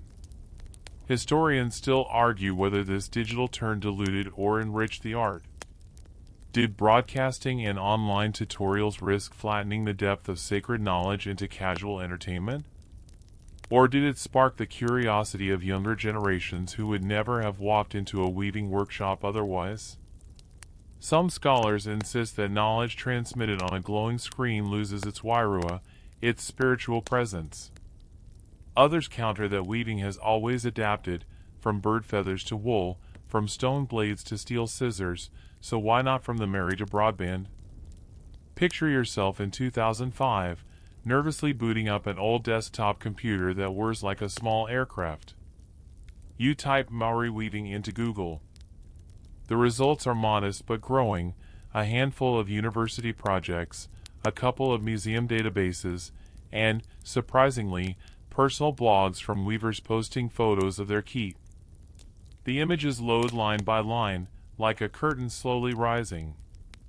When the basket finally appears in full, you feel an odd thrill: the ancient art has found a home in the electric ether. On the merry, though, little changes. You still hear the swish of flax leaves, the gentle chatter, the occasional sigh when a weave goes wrong. A young weaver in the 2000s might carry both a sharp muscle shell for tradition and a digital camera to record their progress. It's not unusual now to see someone pause mid-weave, wipe their hands, and snap a photo to upload later. A cloak in progress becomes not just a local story but a global slideshow. The 2000s also bring international festivals and biennales into sharper focus. Weaving travels to Venice, Sydney, and New York, where Maori artists stand beside their works explaining the whakapapa behind each strand. One cloak exhibited overseas in 2007 was rumored to be insured for over $1 million NZD, not because of its materials, but because of the lineage it carried. You wonder what some bewildered insurance agent thought when asked to underwrite a garment partly made of dried leaves. Probably the same thought you'd have. Wait, you're telling me this basket is priceless? Humor still sneaks into the era. A 2006 weaving workshop held in a shopping mall in Rotorua offered passerby a chance to make small flax roses. One tourist mistook the roses for snacks and asked where to buy the edible ones. The weaver deadpanned, "Just add boiling water." The tourist nodded seriously, wandering off in search of a kettle. Sometimes, the jokes write themselves. Beyond jokes, there's deep continuity. Kia remind their students that weaving is more than craft, it's genealogy, prayer, and rhythm. Yet now, prayers might be whispered in the corner of a community hall with fluorescent lighting, while the sound of mobile phones buzzing interrupts the cadence. Somehow, weaving absorbs it all, the hum of technology, the chatter of kids, the clicking of camera shutters. The cloak grows heavier, richer, more layered. By the late 2000s, weaving enters schools of art and design not just as cultural heritage but as a conceptual framework. Students in architecture, fashion, and industrial design borrow weaving principles, overlap, layering, tension, release, and apply them to buildings, dresses, and furniture. You see echoes of the key in sleek chair designs and patterns on skyscrapers. It's as if the old patterns have been waiting for blueprints and CAD software to catch up. You sit back now and notice the strands stretching further than you imagined. From Mary to malls, from blogs to biennales, weaving has become polyphonic, a chorus with many voices. It's no longer fragile. The 2000s prove that weaving can live in the pixel as much as in the Harakeke Grove. You picture yourself plaiting not just flax but also Ethernet cables, fiber optics, even DNA strands of memory. And the cloak, once again, reshapes itself around you, whispering, "I can belong anywhere." The story of weaving pulls you now into the 2010s, a decade saturated with smartphones, social media, and the creeping suspicion that your phone is spying on your late-night snack habits. For Maori weaving, though, this was a decade of revitalization so vibrant that it almost feels like a renaissance, threads pulled tighter, brighter, and louder across every platform you can imagine. Mainstream historical fact, in 2014, the New Zealand Qualifications Authority officially recognized Roranga and Watu, the two primary weaving forms, as distinct disciplines, awarding them parity with other arts and crafts in formal education. That meant weaving wasn't just a hobby tucked into community classes anymore, it had the bureaucratic stamp of a subject worthy of diplomas, degrees, and research funding. Suddenly, weaving wasn't merely the thing Grandma taught you at the kitchen table, it was something you could build an academic career around. Quirky tidbit, in 2016, a group of Maori designers collaborated with a global sportswear brand to create sneakers inspired by korowai. The shoes had embossed patterns echoing woven textures, and their promo tagline was, "Run with your whakapapa." Some athletes loved them, others muttered that they'd rather not sweat into something modeled on a sacred garment. Still, it made headlines worldwide. You could almost hear an elder chuckling, "Imagine running a marathon in a cloak, now that's real endurance training." Historians still argue whether this mainstreaming of weaving into fashion and product design waters down the sacred art or cleverly sneaks it into spaces it could never have entered before. Is a sneaker with weaving patterns an homage or a gimmick? One scholar insists it opens doors for dialogue, another warns it's cultural appropriation wrapped in a shoebox. The debate never ends, and you lean back, realizing this tension is part of the living art itself. The 2010s were also the decade of hashtags. Hashtag Waranga, hashtag Maoriart, and hashtag Korowai started trending on Instagram. A single Korowai photograph, feathers glowing under careful studio lights, could garner thousands of likes from people who had never set foot on a Maori. Suddenly, weaving had gone viral, not in the oops, I sneezed way, but in the wow, the whole world can see this cloak way. A weaver in Gisborne might finish a keet, snap a pic, and within minutes it would be admired in Canada, Japan, or Brazil. Of course, not all social media moments went smoothly. In 2017, a TikTok challenge dared participants to weave something, anything, in under 60 seconds. Cue chaos, teenagers wrapping bananas in duct tape, twisting shoelaces into messy braids, or pretending to weave with spaghetti. Some Maori weavers shook their heads in disbelief, others laughed, seeing it as proof that weaving's rhythm still caught attention, even if the medium was pasta. Back home, the Maori remained the grounding point. In 2015, a weaving Wananga drew over 100 students from across the Motu, filling a meeting hall with laughter, stories, and the sharp smell of fresh harakeke.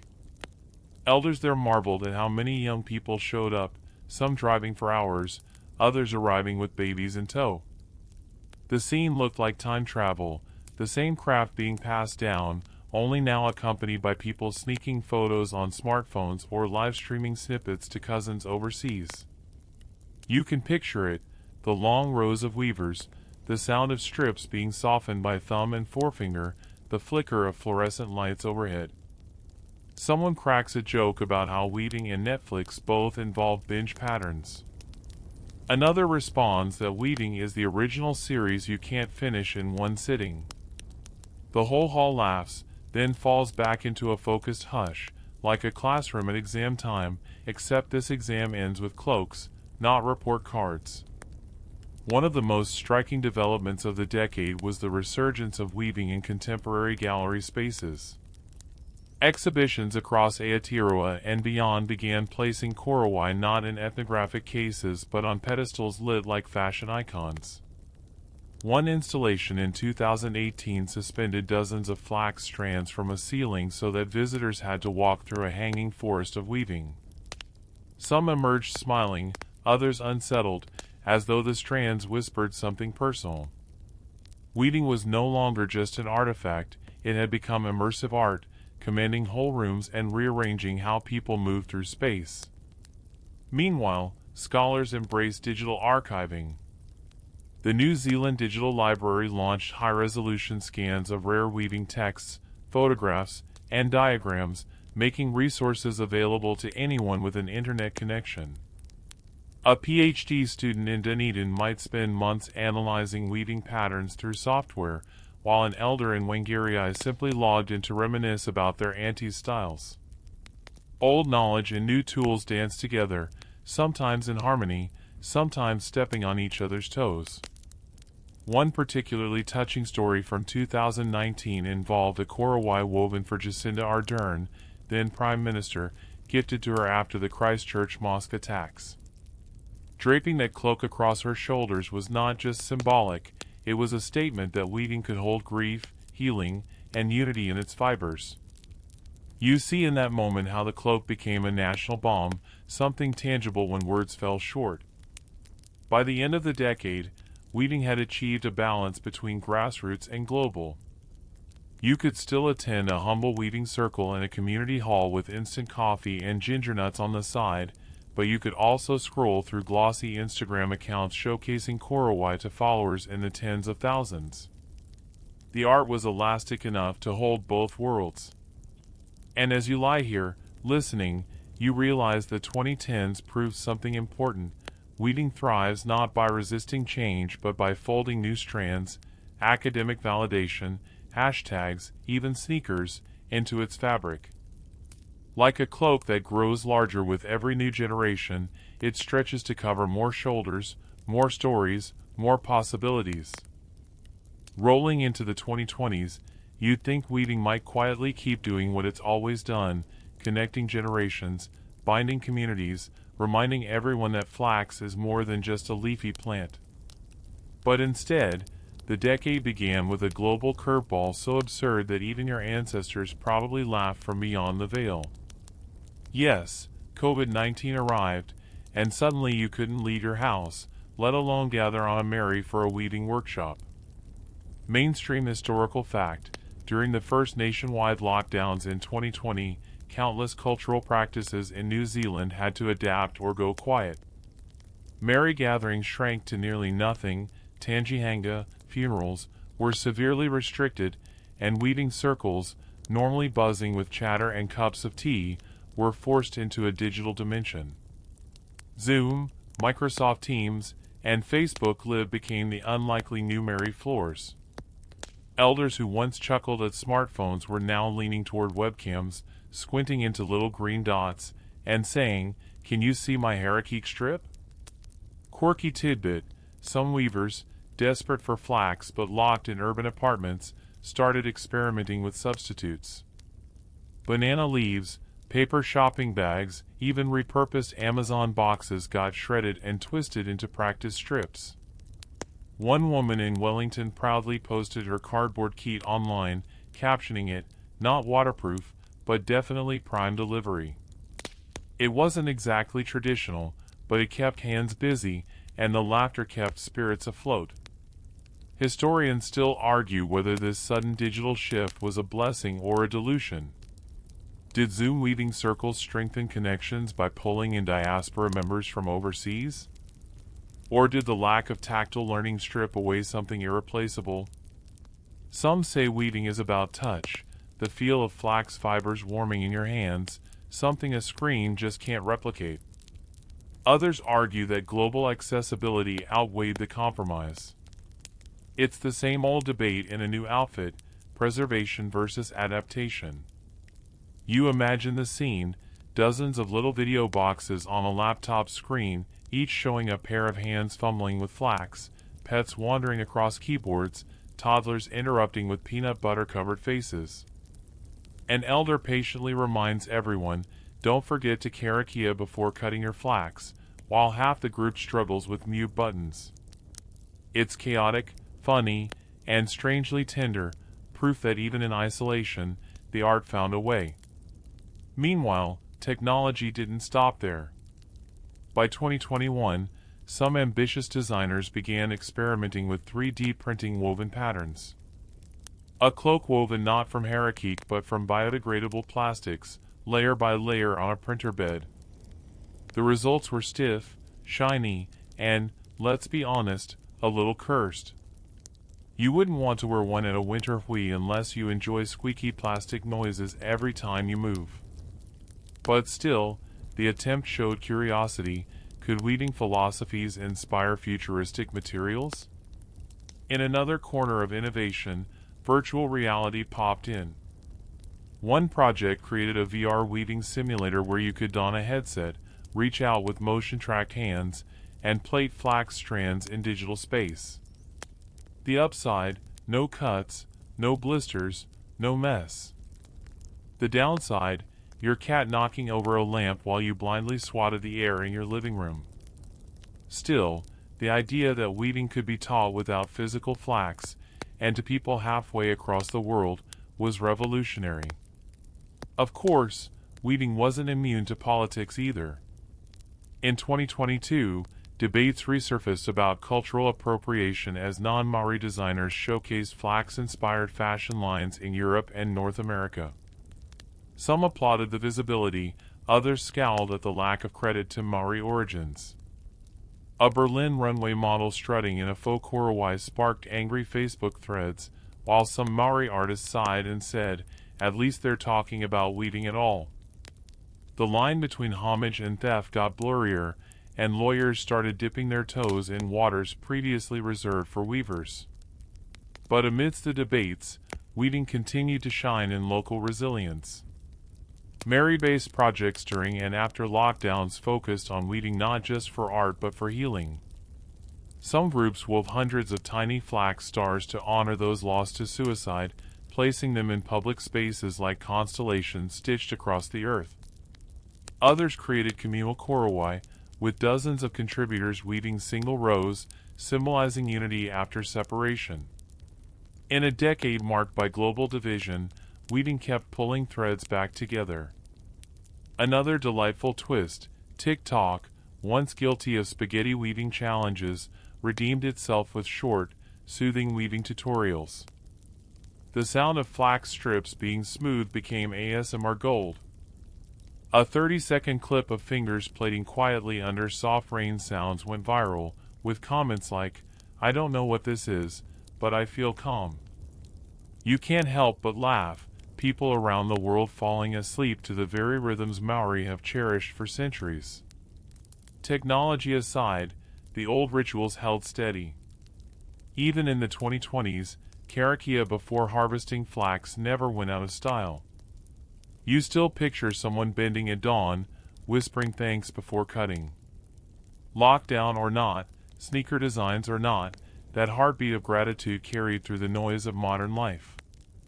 By 2023, weaving was fully recognized as both cultural heritage and future-forward design inspiration. University programs flourished, TikTok tutorials spread like wildfire, and community weaving circles surged back once restrictions lifted. The merry floors filled again with laughter, the smell of tea, and the tug of flax strands between busy hands. The screen weaving era didn't vanish, it simply became another option, another thread in the bigger cloak. So here in the 2020s, you see weaving not only surviving but shape-shifting.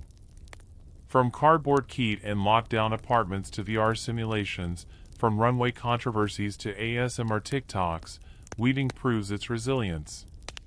It stretches between sacred tradition and playful experiment, between grief and humor, between the physical flax bush and the endless scroll of the internet. And lying back, listening, you realize, if weaving could survive a pandemic armed with cardboard, webcams, and sheer stubbornness, it can probably handle whatever the future throws. Except maybe glitter. Nothing survives glitter. And now, you arrive at the horizon, where past, present, and future all seem to braid together like flax in a final plate. You've walked through the stories of Harakik, its ceremonial roots, its cloak-draped warriors, its clever midwives, its TikTok cameos, and its survival even through a pandemic. Now it's time to stand at the threshold of the future and look outward at the possibilities waiting to be woven. Mainstream historical fact, UNESCO formally recognized the importance of safeguarding intangible cultural heritage in the early 2000s, and many indigenous practices, including weaving, are now being nominated for that protective umbrella. In Aotearoa, the 2020s have seen discussions about ensuring Waranga is listed among these treasures, making it not just a national taonā but a globally acknowledged heritage of humanity. You could almost hear weavers smiling at the thought, centuries of work finally getting a little bureaucratic gold star. Quirky tidbit, some futurists are seriously exploring the idea of weaving in space. No, not metaphorical weaving, actual astronauts experimenting with flax-like fibers in microgravity. Imagine the hilarity of strips floating away mid-braid, an astronaut desperately trying to chase down a rebellious strand while mission control says, "Copy that, Houston, we've lost the warp." Still, it's not so far-fetched. After all, Maori navigators once used flax lashings to bind waka across oceans. Perhaps one day, Harakik-inspired weaves will help bind spacecraft parts or create flexible, breathable habitats on Mars. Historians still argue whether weaving will remain primarily an art form, a cultural practice, or evolve into a hybrid of heritage and technology. Some predict weaving philosophies will seep deeper into AI-driven design, bioengineering, and architecture, while others insist its heart will always remain on the merry, hands-touching living flax by the riverbanks. That tension, between high-tech speculation and the low-tech comfort of a weaving circle, is exactly what keeps weaving alive. Picture yourself stepping into a community weaving event 30 years from now. Children arrive wearing AR glasses that show them weaving guides in real time. Elders still stand at the front, passing down chants, reminding everyone that every cut starts with a prayer. A 3D printed loom hums quietly in the corner, while someone else unwraps a traditional keet, freshly made from harakeke. Old meets new, without one erasing the other. It's like Spotify playlists mixing ancient Karana with lo-fi beats, awkward, but strangely beautiful. And it's not just about tools, it's about meaning. The art of weaving continues to symbolize the interconnectedness of all things, wana, whenua, ancestors, descendants, land, and sky. Whether you're plaiting flax into a mat, weaving digital code into a VR simulation, or watching an astronaut chase a runaway strand in orbit, you're reminded everything is thread. Everything is connected. By the late 21st century, it's not impossible to imagine global weaving festivals where Maori lead workshops alongside Pacific, African, and Native American weavers, comparing techniques, laughing at similarities, marveling at differences. One weaver uses reeds, another uses sweetgrass, another uses harakeke, and yet the patterns echo each other. It's proof of something deeper. Humans, no matter where they land on this planet, or maybe another one, will always find comfort in weaving. And you, still listening in the hush of night, carry the threads too. Because the real point of all this wasn't just to teach you about flax. It was to remind you that you were woven into something bigger. Your breath joins with countless others, your story overlaps with centuries before and after you, your little daily jokes and clumsy mistakes fit neatly into a larger cloak of humanity. So here, at the close, imagine laying down a final woven mat. Its fibers are drawn from every story you've followed, the dawn harvests, the warrior cloaks, the mischievous cardboard keet, the quiet Zoom calls, the neon-lit fashion shows, the spaceship braids. You smooth it down with your palm, and for the first time, you see the whole pattern. Every strand mattered. Every strand held. And as you look at that mat, you realize the lesson isn't complicated. It's not about TikTok, or pandemics, or even UNESCO. It's about remembering that everything, every choice, every person, every leaf, every whispered karakia, is a thread. And the art of weaving, forgotten or not, is really just the art of living together. You smile. You let go. You trust that someone, somewhere, will keep weaving long after you're gone. Now, let's soften everything, let's let the pace slow, like a loom easing to a stop after a long day's work. You don't need to hold on to dates or debates anymore. All that's left is the gentle sway of imagery, the rhythm of words slowing down, the reassurance that you can simply drift. You lie back, and you picture flax leaves swaying in a quiet breeze. They're tall, green, glistening after a light rain. The edges are sharp if you get too close, but from here they look soft, like long ribbons. The wind brushes through them with a steady hush, like the white noise of a fan in the corner of your room. It's steady, dependable, never too loud. You see hands, many hands, across centuries. Some darkened by firelight, some catching the glow of fluorescent bulbs, some glowing blue in the light of a laptop screen. All of them are weaving, tugging, folding, twisting. You realize how calming that motion is. Over, under, pull tight, smooth down. Over, under, pull tight, smooth down. A lullaby made with fingers instead of music. The mat being woven in front of you grows larger and larger until it's big enough to cover an entire room. The strands glimmer faintly, not just green but golden in places, sometimes silver, sometimes deep red. Those are the stories, stories of laughter, stories of patience, stories of people sitting together, swapping jokes, swapping memories, while their hands keep weaving.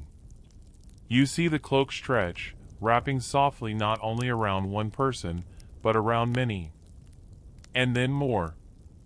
And then more, until it feels like the whole world is being gently embraced. Your breathing slows. The cloak isn't heavy, it's light, almost weightless, and it carries warmth without trapping you. It's the warmth of company, even when you're alone. The warmth of knowing that people long before you kept the rhythm alive, and people long after you will do the same. You don't have to do anything. You don't have to know the right prayers or the right techniques. You're already part of the weave just by being here, by listening, by breathing in time with the words. That's enough. The flax around you rustles one last time, and you hear it as a whisper, rest. Rest now. So you let your eyelids fall. You let your thoughts scatter, like little flax strips floating on water. Some drift away. Some sink softly. None of them matter. What matters is the hush, the rhythm, the steady beat of your heart against the night. And with that cloak wrapped around you, with those centuries of quiet hands guiding you, you finally allow yourself to sleep. Good night.